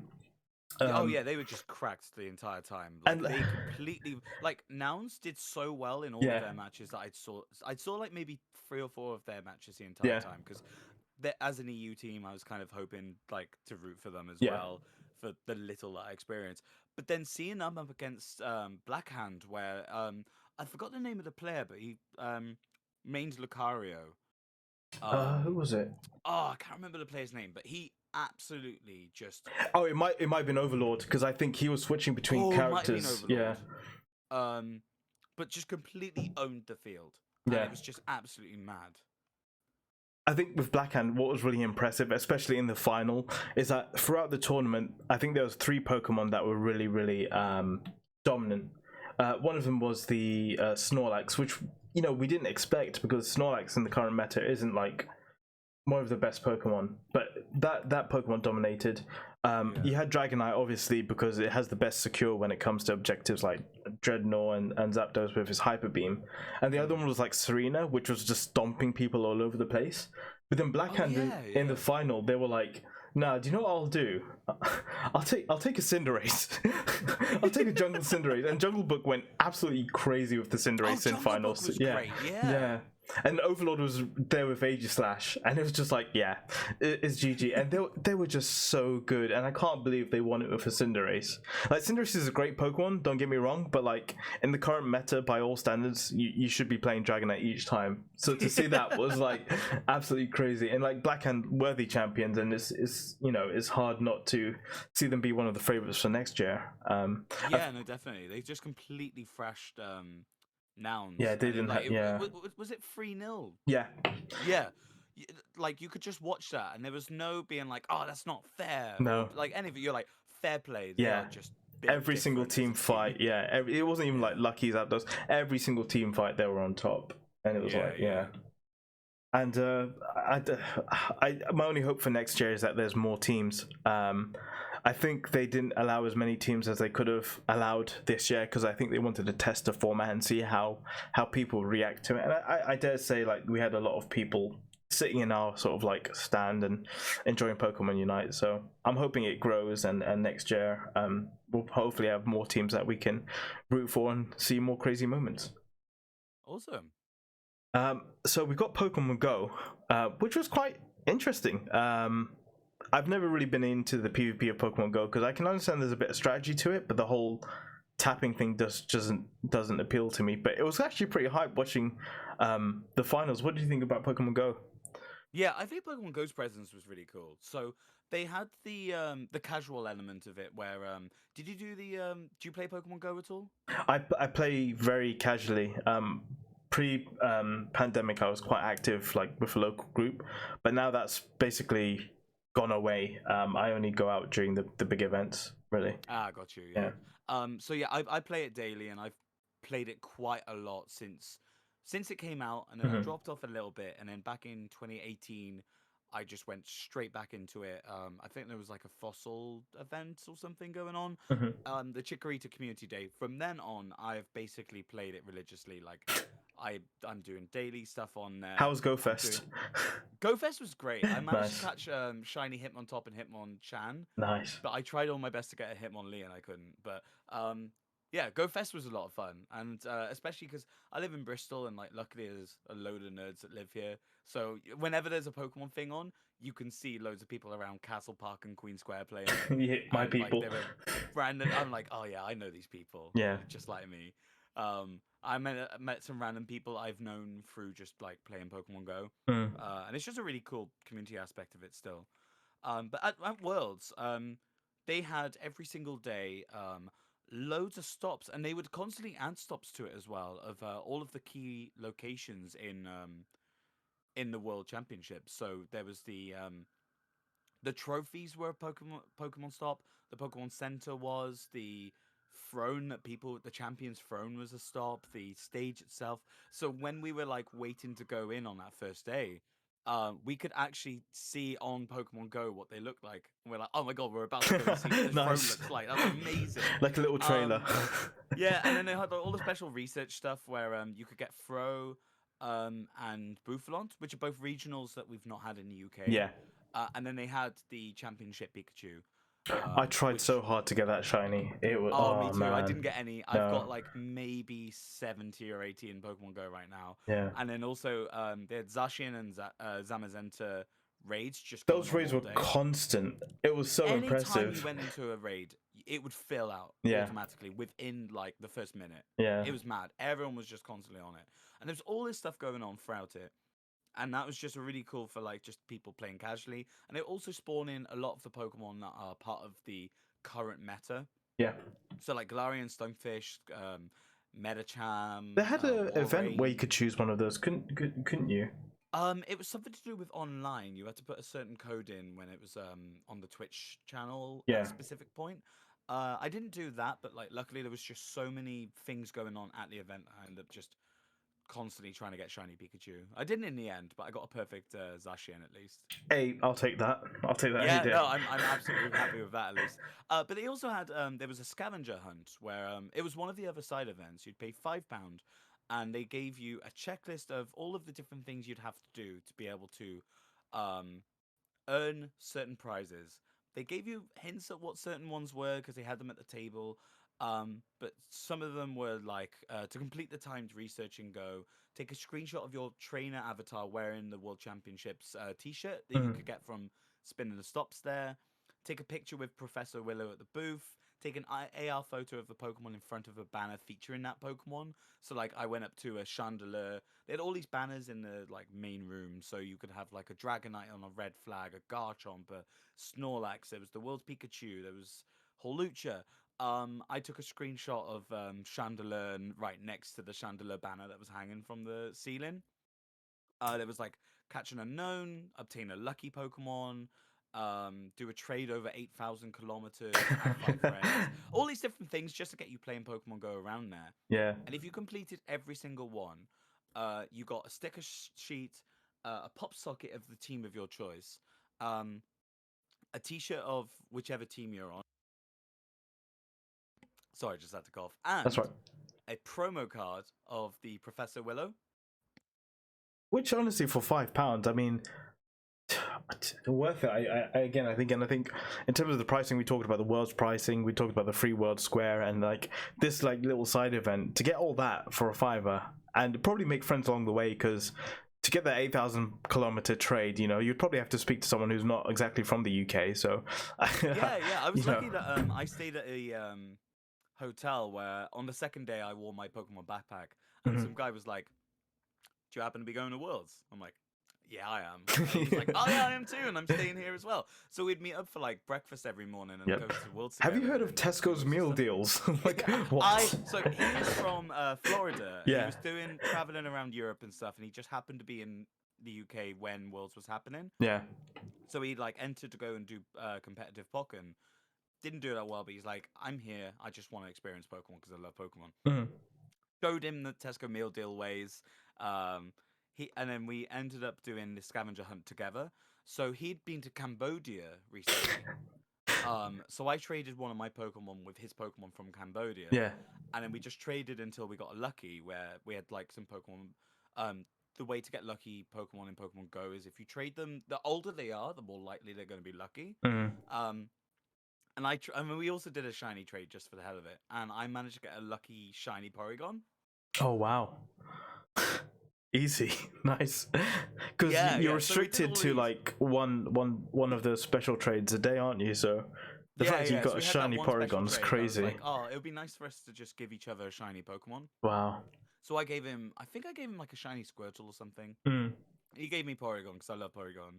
Um, and it ended up just being lucky, and I'm so glad with that because now I got like a 2600 CP Porygon Z with like decent stats. It's also lucky. Mm. Nice. So I got like super lucky with that, and it was part of the event. So you had to take screenshots of all this stuff, bring it back to the person, and then they gave you just a handful. They would be like, "Oh, what team are you?" And I'm like, "Oh, I'm Team Mystic." So they give me the blue T-shirt with the crest on, um, like a keychain, stickers, the pop socket, and then the promo card, which was facing away from it, so you couldn't actually see what the card was until you opened it. Because on the front of it, and I think I shared it to you on the drive. I've used the code already, so Oh, no one's darn gonna it. steal it. But it's the Professor's Research card, but it's got Professor Willow on it, and there's also a code unique on that card, which you enter on Pokemon Go, and it gives you new research tasks to do. Wow. It was really cool. It was just because I heard about they announced these, God, maybe a year ago or something. But it was cool to just actually have it in person because I don't know if this has been in the UK yet for Professor's Research, the specific promo card. But it was just such a nice surprise. It was just so cool to do all of these things, go around the World Championships itself, and then like manage to get that promo card. It was a really nice surprise, all for a fiver. It was amazing. No, definitely great price. Yeah, definitely. And in terms of the competitive, in terms of watching it, were you engaged with the Pokemon Go sort of like competitions, or do you think that it wasn't that interesting? So I didn't watch it until the finals. Yeah. But then it ended up being really, really engaging. So it was really fun to watch. Like I was surprised because, like you said, it's just tapping. Yeah. I realized a lot of it was when people are going to use one of their two moves and when they switch out for another Pokemon. Because when you switch out, you've got like a bit of a timer for like Yep. you have to wait like 30 seconds or something until you can switch another Pokemon out again. So it was the timings in which of people are like waiting for their powers to charge up and like they're going to switch to something else and then like, oh, this person's just defeated their Pokemon, I'm going to switch out and use this charge move like immediately after. But the person who ended up winning was Dancing Rob. So it ended up it was a similar story where he was from the losers bracket, I think, Yeah. where he ended up, it went neck and neck up until the it went to like basically a sudden death where whoever won that match won, and it was just so like amazing seeing just like You can the see the amount of stuff. moment on the other guy's face when he realized that I can't remember if it was like a switch or a different charge move, but you could see at that one moment he knew, yeah, this is over. Yeah. There was a specific switch. Yeah, I Yeah. can't remember which Pokemon it was. It might But be there the was something that Ninetales. Dancing Rob. I think it might be the Yeah. Ninetales. Yeah, just Dancing Rob switched over as soon as the other competitor did, just in the perfect timing, just to counter what he was about to like bring out. Yeah. We're like, oh, okay, that's fair enough. That was amazing. No more And he also shields. had, like, It's over. yeah, and like Dancing Rob still had a shield as well, and like it was just so cool to see. Yeah. But I didn't think that Pokemon Go would be that exciting live, No, but it turned out to same. be like really fun to watch. I think part of it's because there's a crowd there. I mean, you wouldn't catch me Oh, like watching it on yeah. YouTube anytime soon, but I think because the crowd was there, and there was all the hype, you can feel the tension in the air. It's like it added something to it. So yeah, I was pleasant surprised. Oh yeah, for But sure. the one thing I couldn't get behind, and this was especially on finals day because I had to pay attention to it because like I got up so early on Sunday just so I could secure a relatively nice seat. I did the same as Yeah, well. at the finals, and doing that you would have to watch the TCG because the VGC followed it afterwards, the finals. But man, I could not get myself into it at all. It was a struggle, and I just want to know, as someone who has gotten back into the TCG and actually enjoyed doing some TCG himself on the days of Worlds, what did you think of watching TCG on the big screen? Like now that I know how it's played, I found it really interesting. Yeah. It's something to the point where like I'm starting to watch it on YouTube now as well because I just find it really fascinating, just like how people are using their combination of cards and how far forward these people are thinking of like what their turns are going to be and when they forfeit, even though like it looks like it's in a good position. Yeah. I honestly thought the TCG was really good live. Just as someone who's been able to like. No, and that's exactly it the myself, I perspective I guess. want to Yeah. hear, because for me, who've only played it like once at a pre-release, it just wasn't that interesting. And like I think the second set of commentators were actually really engaging, but like I think the first ones I couldn't really understand what was going on. Oh yeah, so I missed the juniors, but I saw that the seniors one were really good. And the ones for the finals as well were pretty cool as well. Yeah. But especially that seniors match was really good.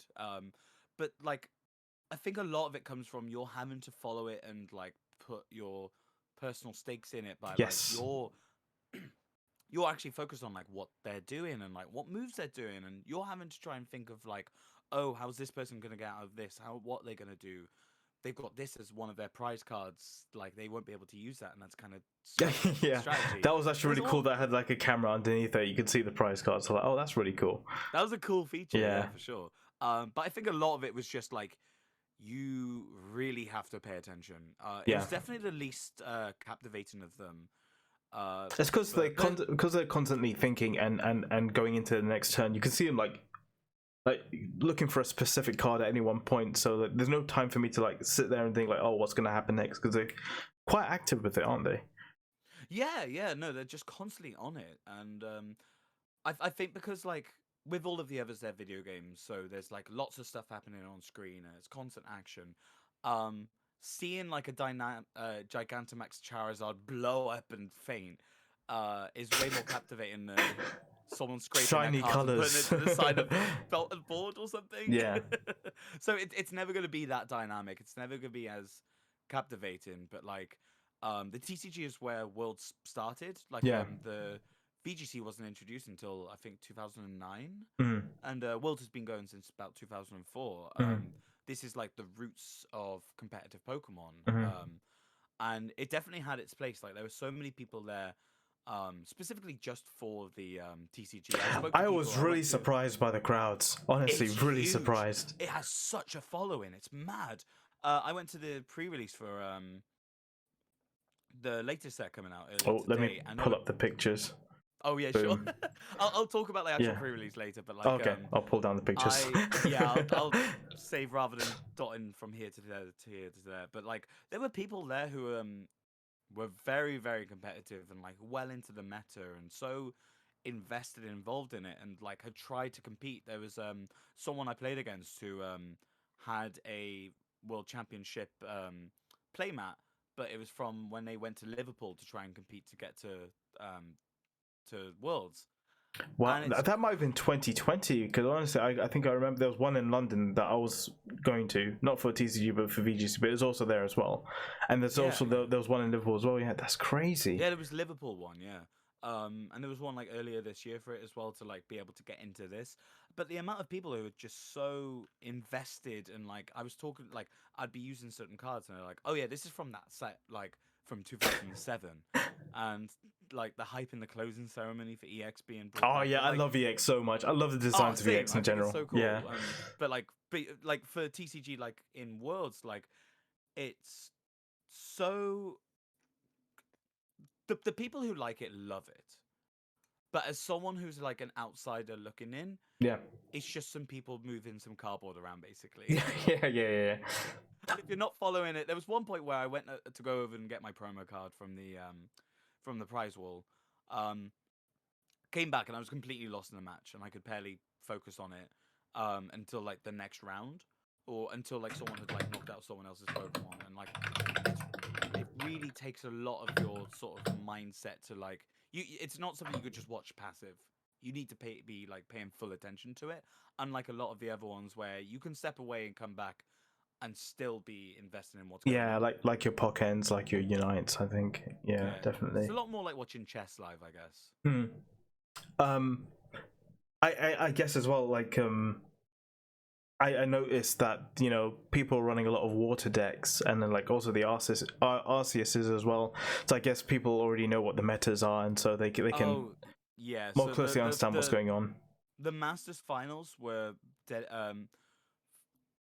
a mirror match of both players had Arceus V-Star and Flying Pikachu VMAX. I love that Flying Pikachu from that celebration set actually made it into like a competition. Like, it's so funny that that made it into competitive. Yeah, because people weren't expecting it, and then people just started using it in their deck, and they're like, actually, this really works with Arceus V-Star. And like everyone had an Italian in their deck. Most of the people, there was one point where I walked through to go to the side events, and I could see people competitively playing the TCG, and every single person I walked past either had Arceus V-Star or Palkia V-Star out. It was either one of those two. Yeah. There is like a big issue with like the meta of the TCG and like how people kind of will specifically use that one deck. And if you I guess there's a similar problem with VGC as well, where a lot of people use the same Pokemon. Groudon, like Kyogre for the past 15 years. Zacian, yeah. But there is that issue, but like I found my favorite match was the senior one for TCG, because it was like someone with an Urshifu deck versus someone with a Palkia V-Star. Yeah. I just thought at least like that's like a slightly different variation of what like people have been doing. But like it was still really hype, and like as you're watching it, because like on either side of the screen, I'm not sure what image you have up. I've got the one of I think his name was Shimada, who I actually really like. Like, I didn't know anything about these competitors, and he ended up losing. But I thought in terms of like the way he conducted himself, and like after the match, how animated he was, and so happy for the other guy. Was like brilliant. Yeah, he was so good. He left a really big impression on me. So I've got his picture up just to. Fair. Yeah. No, he was fantastic. Yeah, so like they had these banners like to either side, so you could see like the person playing and like what their like signature cards are. Also good. I thought that was like a really cool feature of it, because they hadn't used their LCD panels the entire like world until like that Sunday, where they started changing it, and it was like a big surprise. That was so good. Yeah. Amazing. But yeah, no, thank you for the background on TCG, and I have got friends who are into TCG, so perhaps maybe I'll ask them to sort of teach me a little bit more, so I guess I get a bit more out of it next time competition rolls around. And the last thing I think for me that I think was one of the highlights along Pokemon with Pokemon Unite was the VGC. Because those finals matches were so good. Yeah. You could always hear where VGC was going on. Yeah. Around there. Yeah. I remember I was watching Pokken tournament, and like as lively as that was, I can't remember what happened on the Thursday. Yeah. There was a specific game that went on where I think someone got like 2 critical hits or something involving a Gastrodon. Yeah. That just made everyone in the venue scream. Yeah. when I was there on the Thursday, I think the moment for me where I heard everyone screaming is I was watching it. Some dude brings out like a Ditto and a white Kyurem. And this Ditto like copies the stats of the Zacian, who's at like +1, and Ditto's probably got like a choice scarf or something. And then this white Kyurem, which you don't really see, Dynamax's turn 1. And his opponent just one-shots him. He's just like, "Oh, thanks for coming, White Kyurem. It's time to go." And then everyone went crazy. And the guy had forfeited. It was so funny. That's hilarious. Oh my god, that's so funny. Similar to like one of the finals matches had a Shedinja that just got destroyed by hail. Oh yeah, like, one turn. That was so funny. I did not expect to see a Shedinja in the finals, but like people had brought it. I'm so glad that happened on the Friday, and it was so annoying because every time you had your Shedinja in, it kept like swapping places with the other Pokemon. So you kept like hitting the Shedinja. Nothing was really effective. But I remember that game in the finals because that was like the seniors. And that Venusaur, that Venusaur kept getting what do you call it? His special attack down. And like, but so the thing that killed him was the person who had Shedinja also had Kyogre that used Max Hailstorm. Yeah. And because it made it hail, just defeated Shedinja just within the turn. Yeah. Like, I think at that point he knew it was game over. But that game 1 where the other guy was actually doing pretty well for himself, and all of a sudden a critical hit to take out his Kyogre, and it was just like, yeah, we know how this game is going. Yeah. But I want to give a shout out to that game, the first game of the juniors, because like with VGC, like you always expect to see someone have Groudon or Kyogre, like always have it in your team because they just do so much. And like this guy was like, nah, not for me. And he just brought a Gigantamax, not Snorlax, Gigantamax Blastoise, and everyone was just like, that was one of my favorite moves. Yeah. I think the juniors finals was so on the offensive. Yeah. Like, the entire time they were playing, I was like, fair play for like a lot of the seniors and especially the finals. A lot of it was very stalling and just trying to get the person to like whittle them down. Yeah. To then finally go in. But for both players in the juniors finals, they were just completely on it, like just all the time. It was so much more entertaining as well.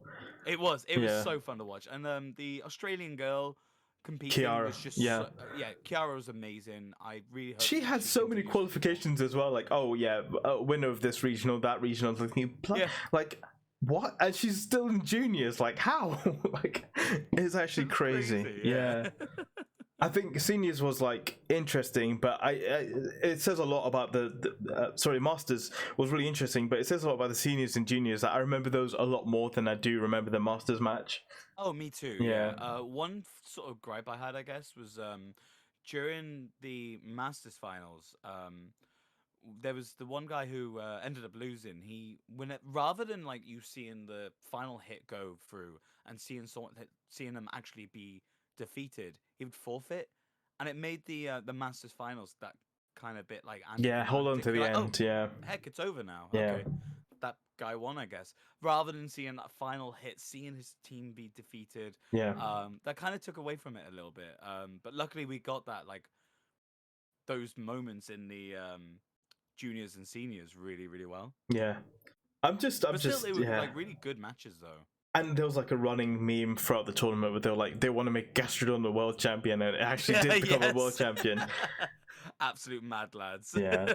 No, I've got a ton of respect for those VGC players, and like you said, especially the juniors and the seniors, they brought a lot of entertainment, and it was just great. And it was just great to watch as well. Like I think I'm so gutted that this is the only one that we're gonna have Sword and Shield as competitive at Worlds. Yeah. Because like just the way that everything's angled and the presentation in the game itself, I think that's something that's not really spoken about that much because everyone complains, I don't know, about the trees in the wild area. I mean, Sword and Shield have got faults, but that hasn't stopped me from like playing 600 hours of the game. Like, yeah, no, exactly. No. I've got like something similar, but like the competitive side and the way that everything is sort of built around it being a stadium match, and like the way it looks and everything. Yeah.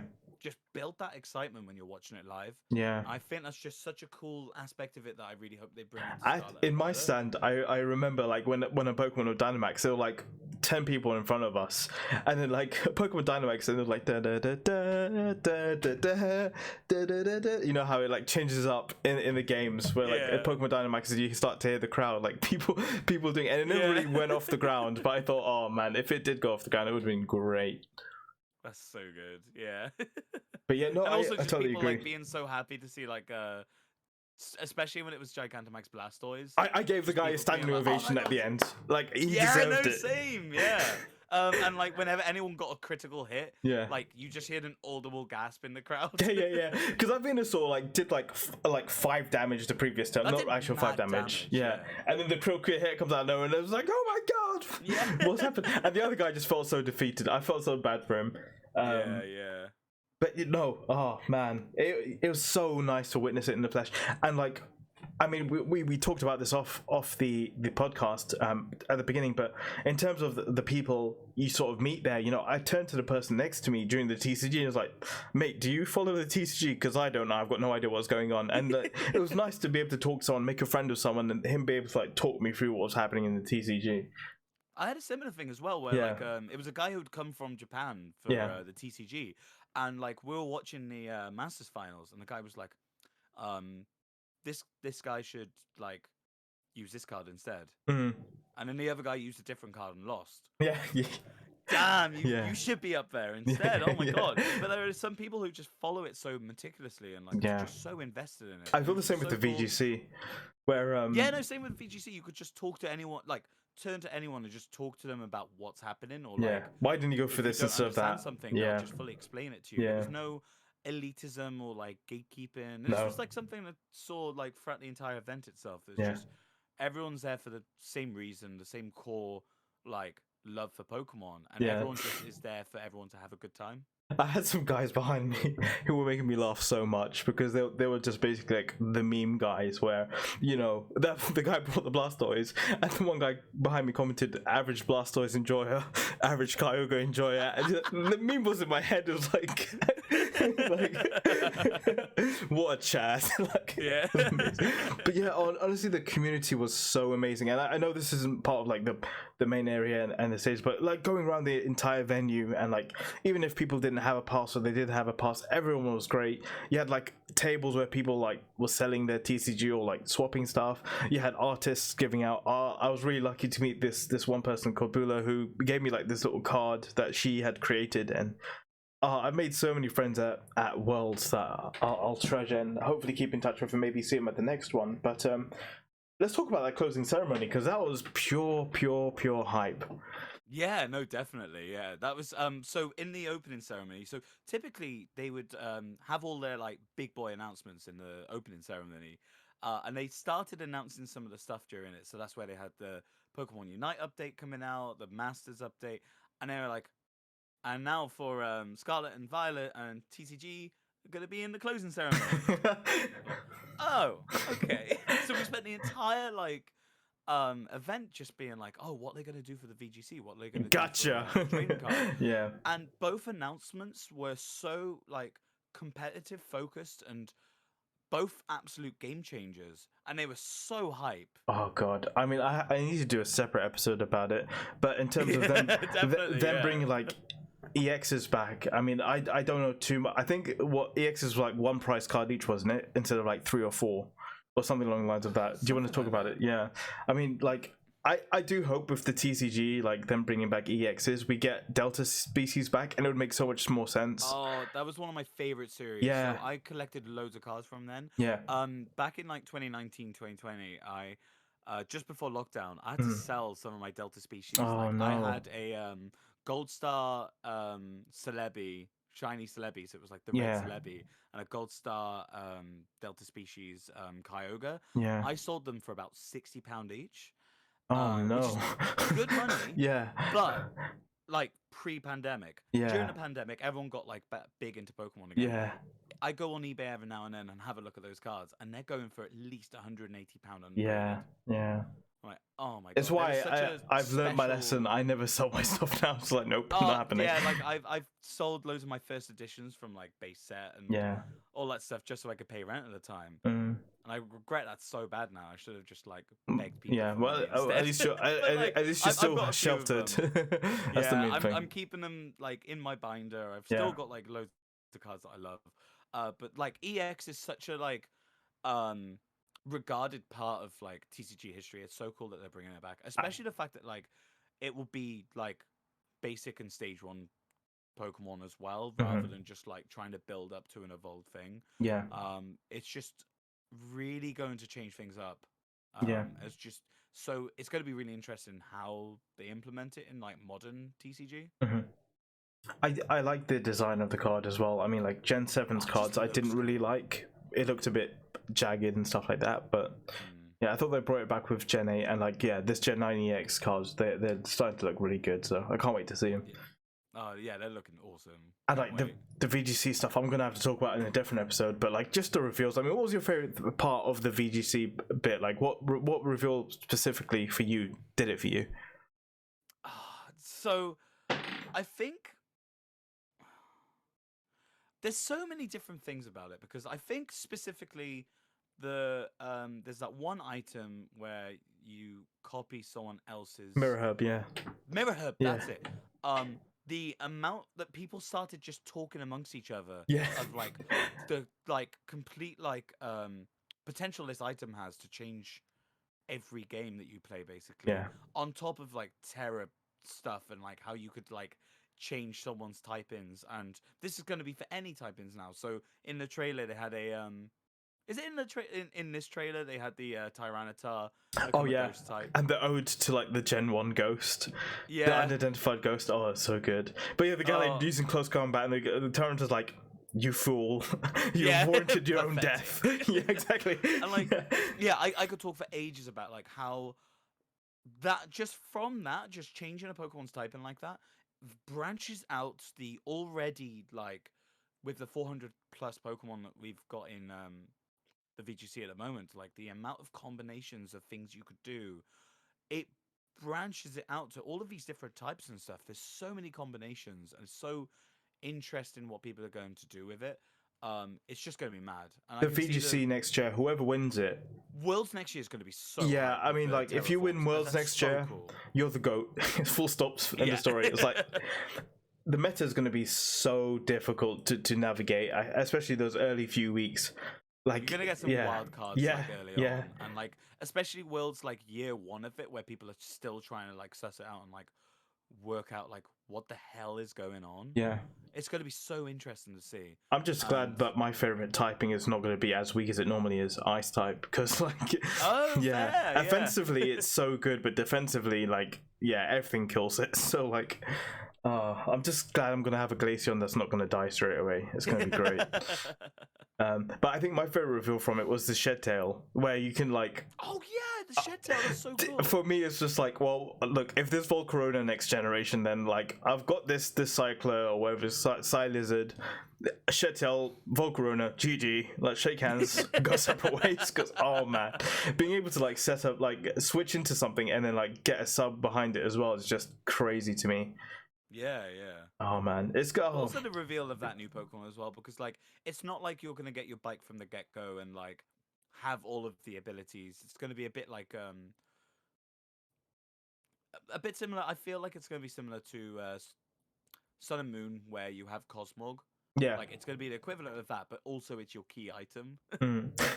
Hey, Pokemon are not items. She said what? No, I Well, totally the way get they're it. using these I forgot what's the name of that Pokemon again? The new one. Oh, which one? The little bike boy. Oh, is it Cyclizar. Cyclizar? Yeah. Yeah, Cyclizar. Yeah. It's just really interesting how like you're probably gonna get them quite early on, and that will help you like traverse and stuff. Yeah, yeah. You evolve your bike into a bigger, better bike. Was it David Harlison or something like that? Like, Yeah, oh, Harley Davidson. yeah, Yeah, there we go. Sorry.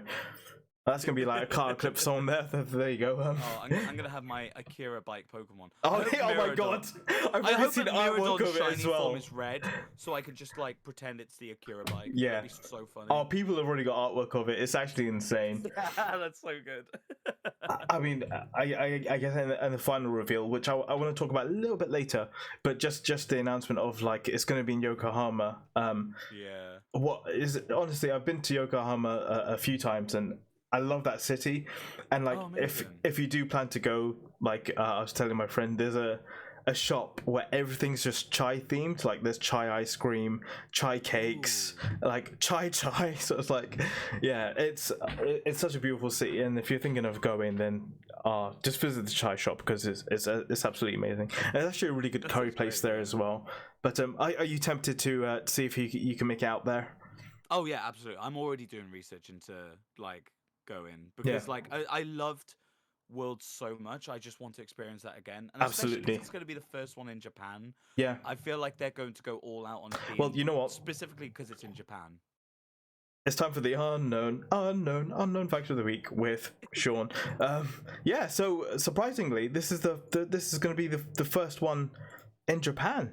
It blows your mind that you think the Pokemon Company haven't had one in Japan till now, and we've had Worlds since what 2005, 6, one of like around there. 2004 was the first one. Yeah, with, TCG. Yeah, and it's been America, Canada, America,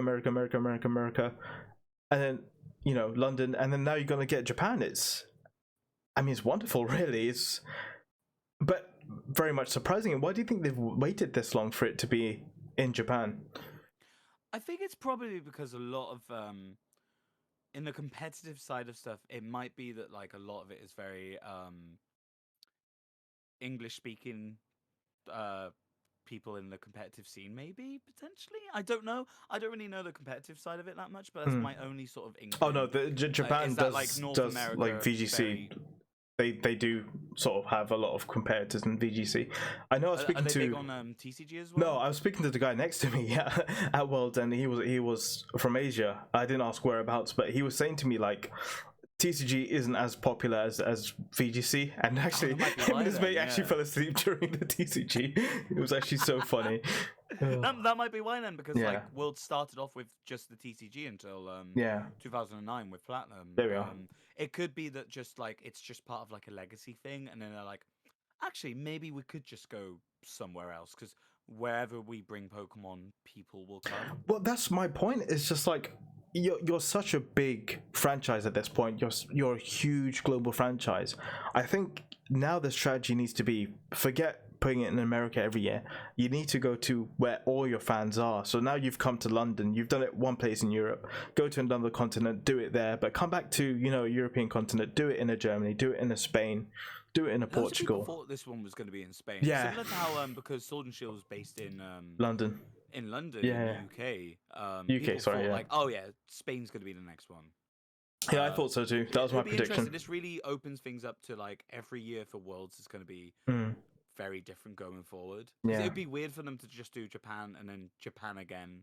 Yeah. Like, it'd be odd for them to go like rotate it. Staying in one place now. Yeah, just rotate it to a different continent each year. And like so reward your fans, because like when I think about the experience that me and you had over those 4 days, and how we've been to the XL before for MCM, and we've been to various events. Like I've been to football matches, I've been to concerts and stuff like that, but there was nothing quite like what I experienced in those 4 days. And same. It made me everyone feel so deserves much to like have that, I think. Yeah, definitely. Like I go to a lot of like rock and metal festivals and stuff. Like I go to 2000 Trees and Download, and I got that type of atmosphere from World Championships of just people part of a specific community just being together for the same reason. Yeah. All for different like aspects of that one interest, but having that shared interest makes everyone just want to have a great time. Yeah. And getting to rub shoulders with like the people that you might see on YouTube or you follow on Twitter, and actually being able to see them in person. It's a shame that I didn't reach out to you sooner. Honestly, like I was caught up in everything. Like, no, same. You forget, didn't think but to like reach out to anyone. yeah, I didn't even know you were going in person either. But like, yeah, we should have like met up and like done stuff. But it was just so busy, and there was so much going on the whole time. I was absolutely knackered by the end of the day as well. Yeah. Did you Nothing a manage to Tesco meet meal any, deal yeah, can't fix. yeah. Did you manage to meet any creators or anyone you sort of watch on like YouTube or Twitter or So in anyone front you of me sort there of was follow? like some TikTokers that I don't really follow, but I knew because like there was a guy next to me. But in the row in front of me, right at the end, was Cerebi. So it was like, oh my god, that's the guy that I get all my information from just there. It was crazy. And there's I met like, him on oh sorry. no, go for it. Oh yeah, I met Serebi, Joe who runs Serebi. I met him on the first day. Within the first few hours, I'd just come out of the Pokemon Center with all my bags and stuff, Yeah, and he was stood on his phone. Some news had broken or something, and there was like another creator talking to some people. I was in a group of people I had just become friends with yeah, because I met one guy when I went to the cable cars, and then he introduced me to his friends, who introduced me to their friends, and I ended up hanging out with them for a bit. They went to see these creators, and then Joe was just also there on his phone. He was like doing some like busy stuff, and I went up to him. I'm like, "Oh, hey, I just wanted to say like I've used your website for like 15 years now, going over that, and like you are like my main source for Pokemon. So, like, I don't want to take up too much of your time because I know there's so much going on. But thank you so much for just everything you do for the community." absolutely, And yeah, like, I think he was a little overwhelmed by like the high energy. I'd just come out of the Pokemon Center. I had high energies. I was like, oh my god, there's so much Pokemon everywhere. yeah. I was like, oh, thank you just so much for everything you do. You're such an integral part of like my Pokemon experience. And he was like, oh yeah, thanks. Yeah, it's all good. And then he was just continuing to do stuff on his phone. I'm like, He was this he is a was actually very on busy his guy. laptop during the closing ceremony. Of course he Yeah, was. it was. It's like you were getting to see He's like gotta what break that happens. news. Yeah, it's like I just imagine like it's 3 a.m. and his eyes like that Squidward meme where his eyes just open and it's like Yeah, something's yeah. broken and he just knows about it. Update time. But yeah, Yeah. like a lot of the Unite people are like I said, Spraggles for example. Like I was really like happy to be able to meet with him and actually just be able to talk to him about Pokemon Unite and what his thoughts were about the first day and how the competition was going. And then also like I met like I didn't even know it was Trainer Tipsnick until someone told me, but I met him too. But I think it says a lot about some of the more like bigger names in the Pokemon community, how like you wouldn't necessarily know they were bigger names with the way that they conducted themselves. Oh, absolutely. So Yeah. yeah, Like it I was managed it to was meet really nice. Leonhardt, who he has quite a big following on YouTube, and he had a meet and greet outside next to a welcome sign, and Mhm. so many people turned up. He moved it to be like around the world square, and rather than like make the line come towards him, he was like moving through the line to like each person. So rather than like make everyone move for him, Yeah, like for a queue or something, and like make them go away, he would just walk through the crowd. So people were like hanging out behind him. They were still like doing stuff, but he was just making sure he had like those moments with everyone. yeah, yeah, yeah. And he was just so nice to speak to. I think he was a bit um, like it was kind of like such a overwhelming thing of just like the amount of love and support he had there. And like I spoke to him, I'm like, oh, what's your favorite aspect of being at World so far? Being like, oh, he's probably going to say either like the announced the opening ceremony or the Pokemon Center. He goes, it's been talking to people like you, like just people who are passionate about Pokemon are just so supportive of each other and just Yeah, here for the same reason. yeah. I'm like, it's a good guy. Mm. And And like he was just so lovely to speak to. He made so much time to like do card openings with like there were some like amateur vloggers and like some other people who had like wanted to make some content for their own YouTube channels and stuff, mhm. or even just for their own personal enjoyment. And like it was just such a lovely atmosphere, and everyone I spoke to personally was just so down to earth and humble about everything. Yeah. Can I ask you, did you go by yourself for Worlds?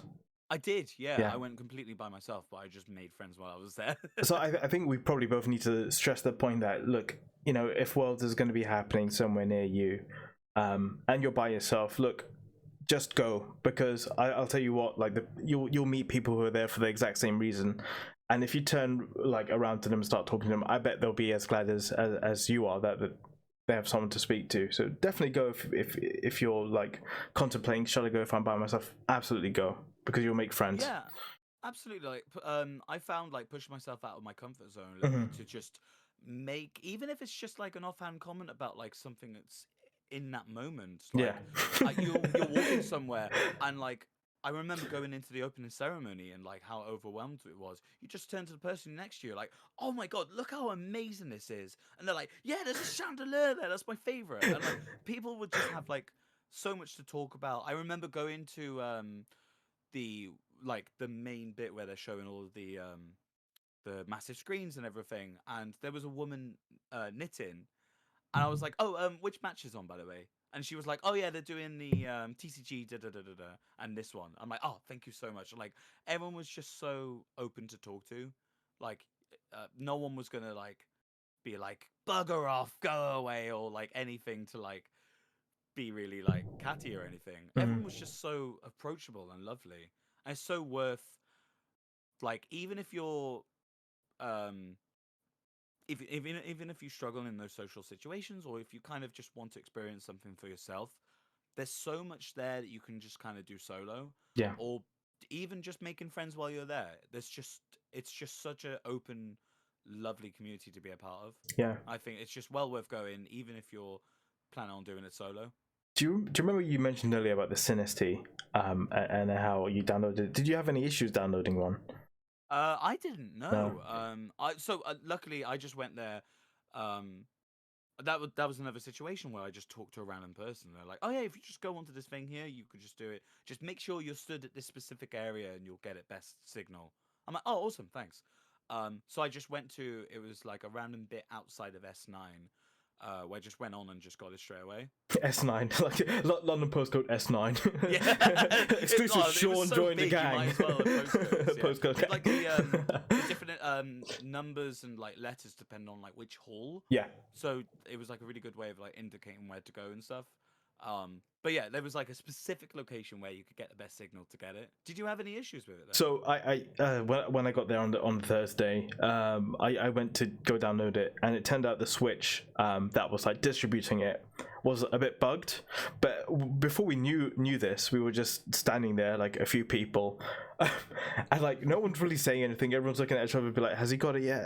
Have they got it?" So me and my infinite wisdom was like, I can't believe it's this hard to get tea in London. It's like, yeah.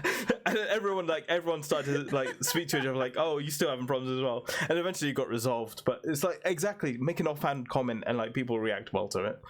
Yeah, definitely. But yeah, no, I mean, like any last words on Worlds that you want to give? Favorite aspect, something that can improve. Floor's yours. Ooh. Okay, my favorite aspect was, and it's been like the running theme that we've had, and like literally what we've just been talking about is that community aspect. It's being there for the same reason as everyone else, and just everyone chatting and just having a lovely time.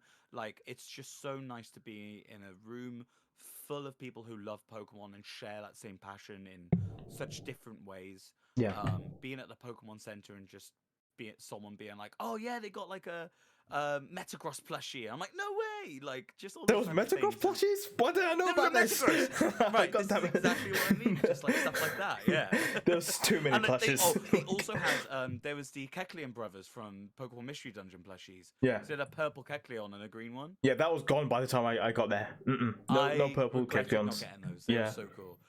But there was all those type of things where like you could tell someone that, and they would be like, it would unlock a memory of them playing Mystery Dungeon or something. Yes. And, like you just see this like visible excitement in people and like everything they were doing, and like everyone there was just in such like high spirit. Everyone there was just having such a lovely time, and just the whole just bringing people together for Pokemon was just like really like affirming for just how incredible Pokemon in general is, and like how much it brings people together.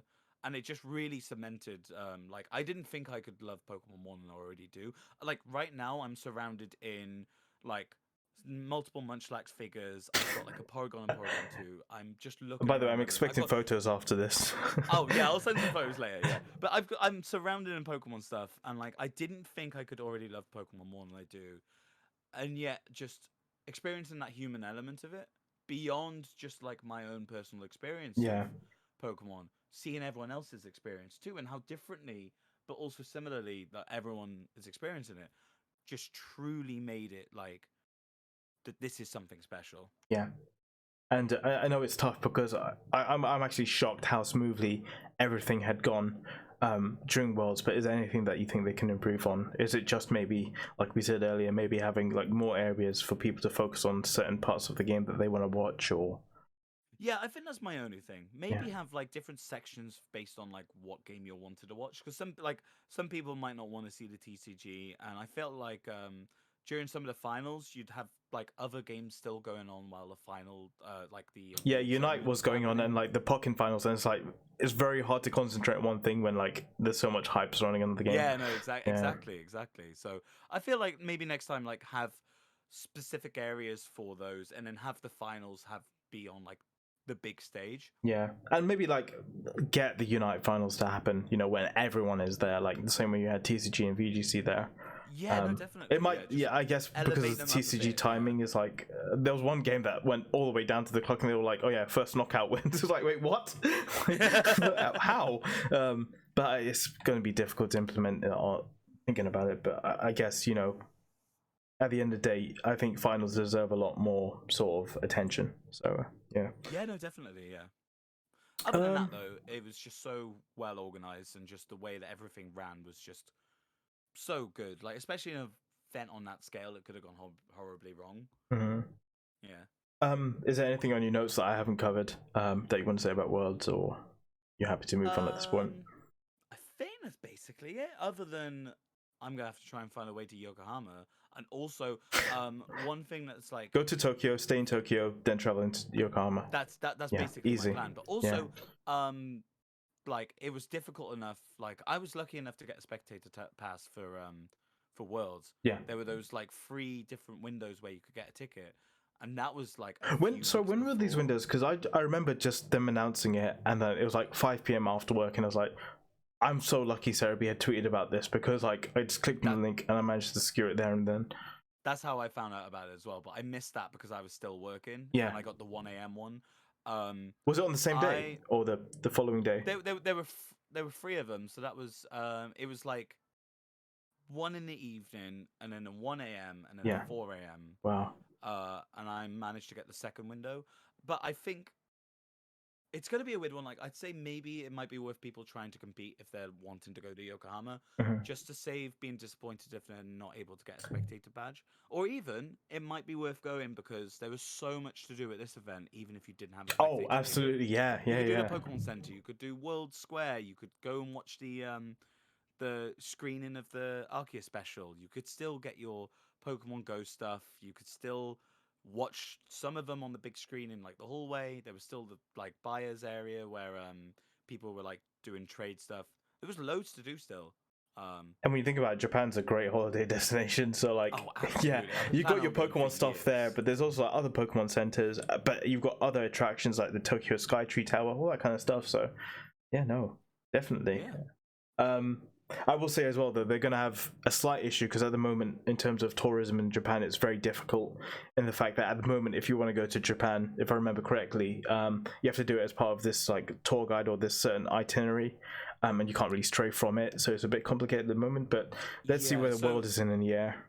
in September, they're going to now have it that if you book it through an agency and have specific planned events, Yeah, you'll be able to do it. So yeah. it's at least a step in the right direction. Mm. Hopefully, it'll open up even more by this time next year. Yeah, I wonder if the Pokemon company at this point has so much like influence and power that they can just be like, oh, here's a special like traveling visa for these people. Like they can just do whatever they want. So The Pokemon Pass. yeah, yeah. Oh man, awesome. I think I'll move on to our very next section. Okay, the audio's not working for it, but we'll move on anyway. So the pre-release, pre-release Lost Origin. So do you want to just talk about what a pre-release is, and just how this one went, really? Yeah, sure thing. So pre-release is a event that local TCG shops do, where they get some of the booster packs and the specific build and battle decks before the official release of a new TCG set. So for Lost Origin, it comes out, I believe, in 12 days from when we're recording this, which is the 28th of August. So with these, when you go to a pre-release set, you'll be given a pre-made deck of 40 cards with one of 4 promo cards. So for this one, it was either Comfy, Finian, Machamp, or Gengar, with like a special like holographic with a stamp on it to show it's from this specific pre-release. And then you would have a pre-made 40 card deck based on that promo card. So the one I got was a Machamp. So there was like a lot of fighting Pokemon and then some water Pokemon in there. And then you open 4 booster packs and you build your deck around what you're going to have just based on this pre-built deck and whatever booster that you get in your booster pack. So you already have like a playable deck, but you're just hoping you get good pulls to make it better.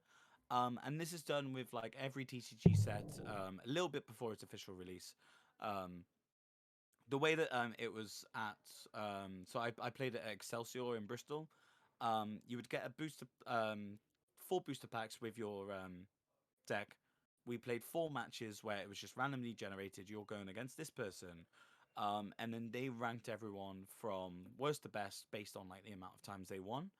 I played 4 matches. I won 2 and lost 2, and I came in 9th out of 15 people. That's or pretty. maybe I mean, 16. you got halfway, didn't you? So that's pretty good. Yeah, like that's pretty like middle ground. It's kind of okay. I'm like, it's not bad for someone who's like only learned the game about a month ago. Yeah. And especially like it depends really on like the cards that you're pulling and the Element of luck like, to how you've it. been able to. Yeah. Oh, there is a massive element of luck to it. There was the person who won. Luckily, was able to.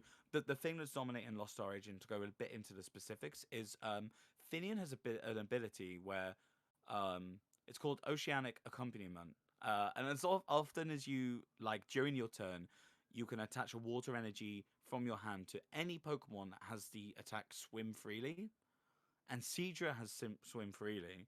So as long as you've got a Finian and a Seadra, you could just load it with loads of water energy, just whenever you want. What is it with the water meta? I remember Gen 6, you had the Blastoise that was like really popular. Then like at Worlds, yeah, and now we've got a Seadra and a Luminion. Like, come on, guys, give water a break. It's mad, yeah. So it was just so the person who won just had like loads of that and just dominated with it. Nice. And like most of my matches won because of I didn't have Finian, but like Kingdra was really good in those matches as well. Yeah. It has an ability once during your turn, you can choose either you or your opponent to shuffle your hand, put them at the bottom of your deck, and draw 4 cards. Mm-hmm. So there was one point where like someone had drawn up to 8 because they had it was like Pot of Greed. Cynthia, I'm joking. I've forgotten Cynthia's thing where it's like specific thing where like you could draw up to 8 cards. Yeah. I made them shuffle those 8 cards, put them at the bottom of the draw 4, just to completely ruin everything they'd said. Uno reverse. Yeah. Can I put those back in your deck? Can I ask you, in terms of that guy's deck who won, what would you rate his deck out of 10? So it was a woman who won. She had in terms of like the actual deck that you could use, I went up against her and it was a really, really well thought out deck, especially like how dominated it is with Seadra and Kingdra. Mm-hmm. I would say that would be in normal TCG play, maybe a 7 out of 10. Oh, can I push you for like decimal numbers as well? So 7 point what out of 10? Ooh. Because I 7.5. Maybe put a bit higher. I think maybe a 7.8. Because too much water. I see what you're doing. Too much water. Oh my god. Sorry, I'm so sorry. I should have picked up on that. Oh. Yeah, too much water. Yeah. Water meta is strong. Yeah. But I guess if you've got a Pikachu VMAX, you could just electrify them all. Nah. Hey, goodbye. Yeah. But it'll be interesting to see what they do in the meta going forward with if you were to have a Seadra. Dewgong had that move as well, Swim Freely, so you could just attach them to Dewgong as well. It'll be interesting to see how it adds to like people's teams if other people use Finian and those Pokemon with Swim Freely. And you said to me earlier, so you do something with the TCG in terms of organizing stuff? So it's not specifically with the TCG, but do you mean like what I do personally? Yeah. Oh yeah, so I help run a local group to Bristol called the Bristol Pokemon Academy, Yeah. where we hold events in multiple different places. So there's a geek retreat in Bristol, which is a geeky cafe where you can get food and stuff, and they've also got some TCG stuff there, and they have a backspace where you can play some video games or the TCG. So we have regular events there where you can just bring whatever you want, play whatever you want, and I also do like some organized quizzes there, and Oh, that's so cool. oh yeah, I did some. Oh, I did a really good quiz last time, where it was like, who's that Pokemon, and it was like really obscure Pokemon from each generation, but also where's that Munchlax, where it was Of course. screenshots of Munchlax in different games. So like there was a screenshot of him in Pokemon Cafe Remix, Pokemon XD Gale of Darkness, Pokemon Dash. So you had to name what that game was. Mm. And like also just like really obscure Pokemon facts that people would have just had like hopefully happen to have known. But just like really niche stuff, and like it really went down well. So we're doing more of those, and we're also organizing stuff with Game. So next Saturday, Wow. next Sunday, we're going to be doing stuff in Bristol with Game Yeah. in their arena. So we're going to hopefully have some Sword and Shield stuff going on there. Um, but yeah, like we basically because of like how much of a community there is around Pokemon, we specifically try and build that around Bristol specifically, and then just have just that sort of community aspect of just people who are local able to just like meet up and just do whatever they want Pokemon wise. That's really cool. I mean, between that and you going to this pre-release, is there any plans for you to start competing in the TCG a bit more, sort of regularly, or are you just gonna keep going whenever you can and see what the scene's like? I'm on the fence because I really enjoy it, but it's also a very expensive hobby. To be able to keep up with the meta and with like every single set that comes out and stuff, and the amount that people dedicate themselves to, Mm. I see myself doing what I do with every other interest and being super into it for like 2 or 3 months and then dropping it for something else. Okay, I'm just gonna say now the PokeRAMBLE's gonna be putting a lot of pressure on you. So like, Yeah. how's the TCG habit going? I'll do my best. But no, I have a lot of friends who are interested in the TCG, and especially in the Sword and Shield era, I've been buying a lot of them because like they've been really nice cards, like with like the Pikachu V Max card that I've been really hoping to get a part of Vivid Voltage. Is that the They've got, one? like, these, Oh, okay, yeah. yeah, like the massive Gigantamax Rainbow Pikachu, Hmm.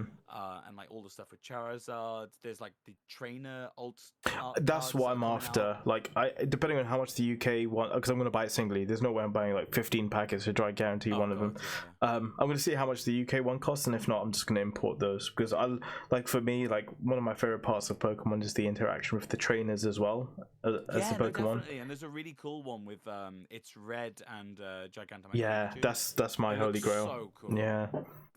Yeah. So there's it. Like I mostly just collect for those. But I'll definitely be continuing to play it casually, and I'll be speaking to my friends about like what's happening in the meta and what's going on with that. It's something I'm definitely going to keep a close ear to. Yeah. And I'll still be doing like pre-releases and stuff. So while maybe not like competing in having like my Origin Form Palkia V-Star deck or something in Worlds next year, or like my all water deck. He brought a Surfetched? What's going on? Like, oh, what was the one that the championship they wanted to supply? The Siôn Decidueye as well to counter the Oh, Arceus. yeah. He brought that, Nani. Yeah.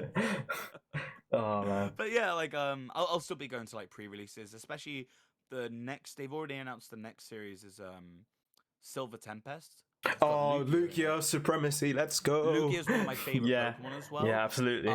And the Pokemon Center exclusive Elite Trainer box has some Lugia sleeves in it as well. And there's going to be a Lugia V-Star. Wait. There's like Wait. Please do not tell me they had an exclusive box and had Lugia stuff and I completely looked over it. Oh, yeah, let me send you a link to it. On the Pokemon site. Oh, it's on the Pokemon site. Is it still available? Yeah, it's still available. I'm let's going to pre-order go. it next month when I get paid because Yeah, I yeah. spent way too much. They've also put up plushies for the Paldean starters. Oh no. I shouldn't have asked. It's a dangerous time to not have money and love Pokemon. Christ. Let's. What have we done? Oh man.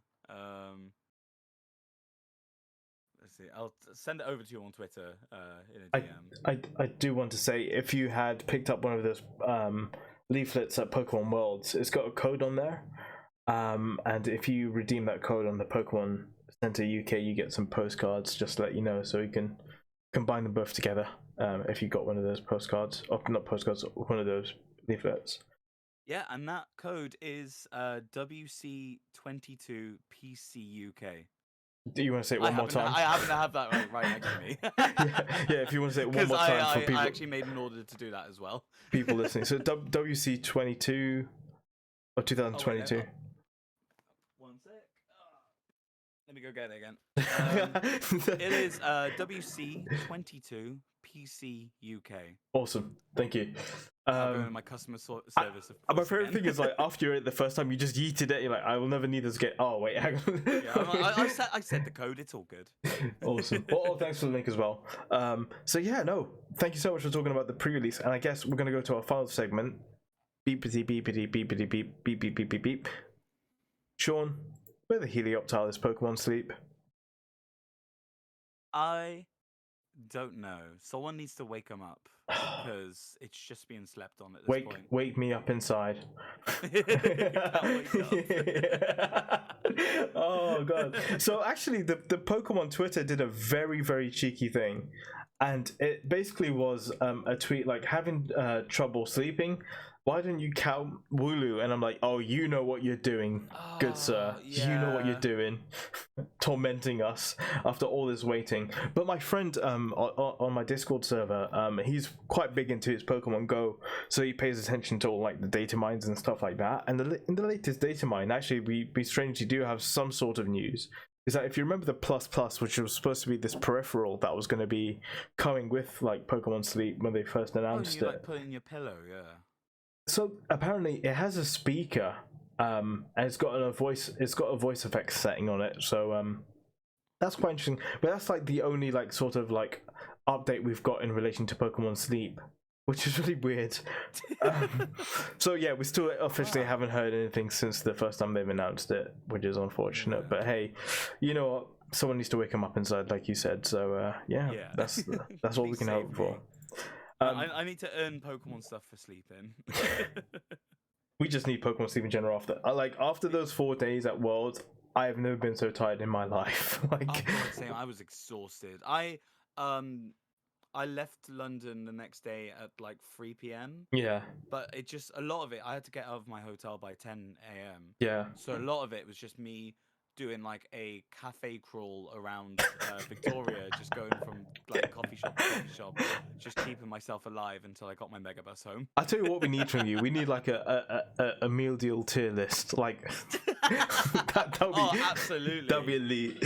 But no, that's been episode 57 of the PokeRAMBLE podcast. I've been your host Camille, and that has been Siôn the Sheep. Siôn, where can people find you?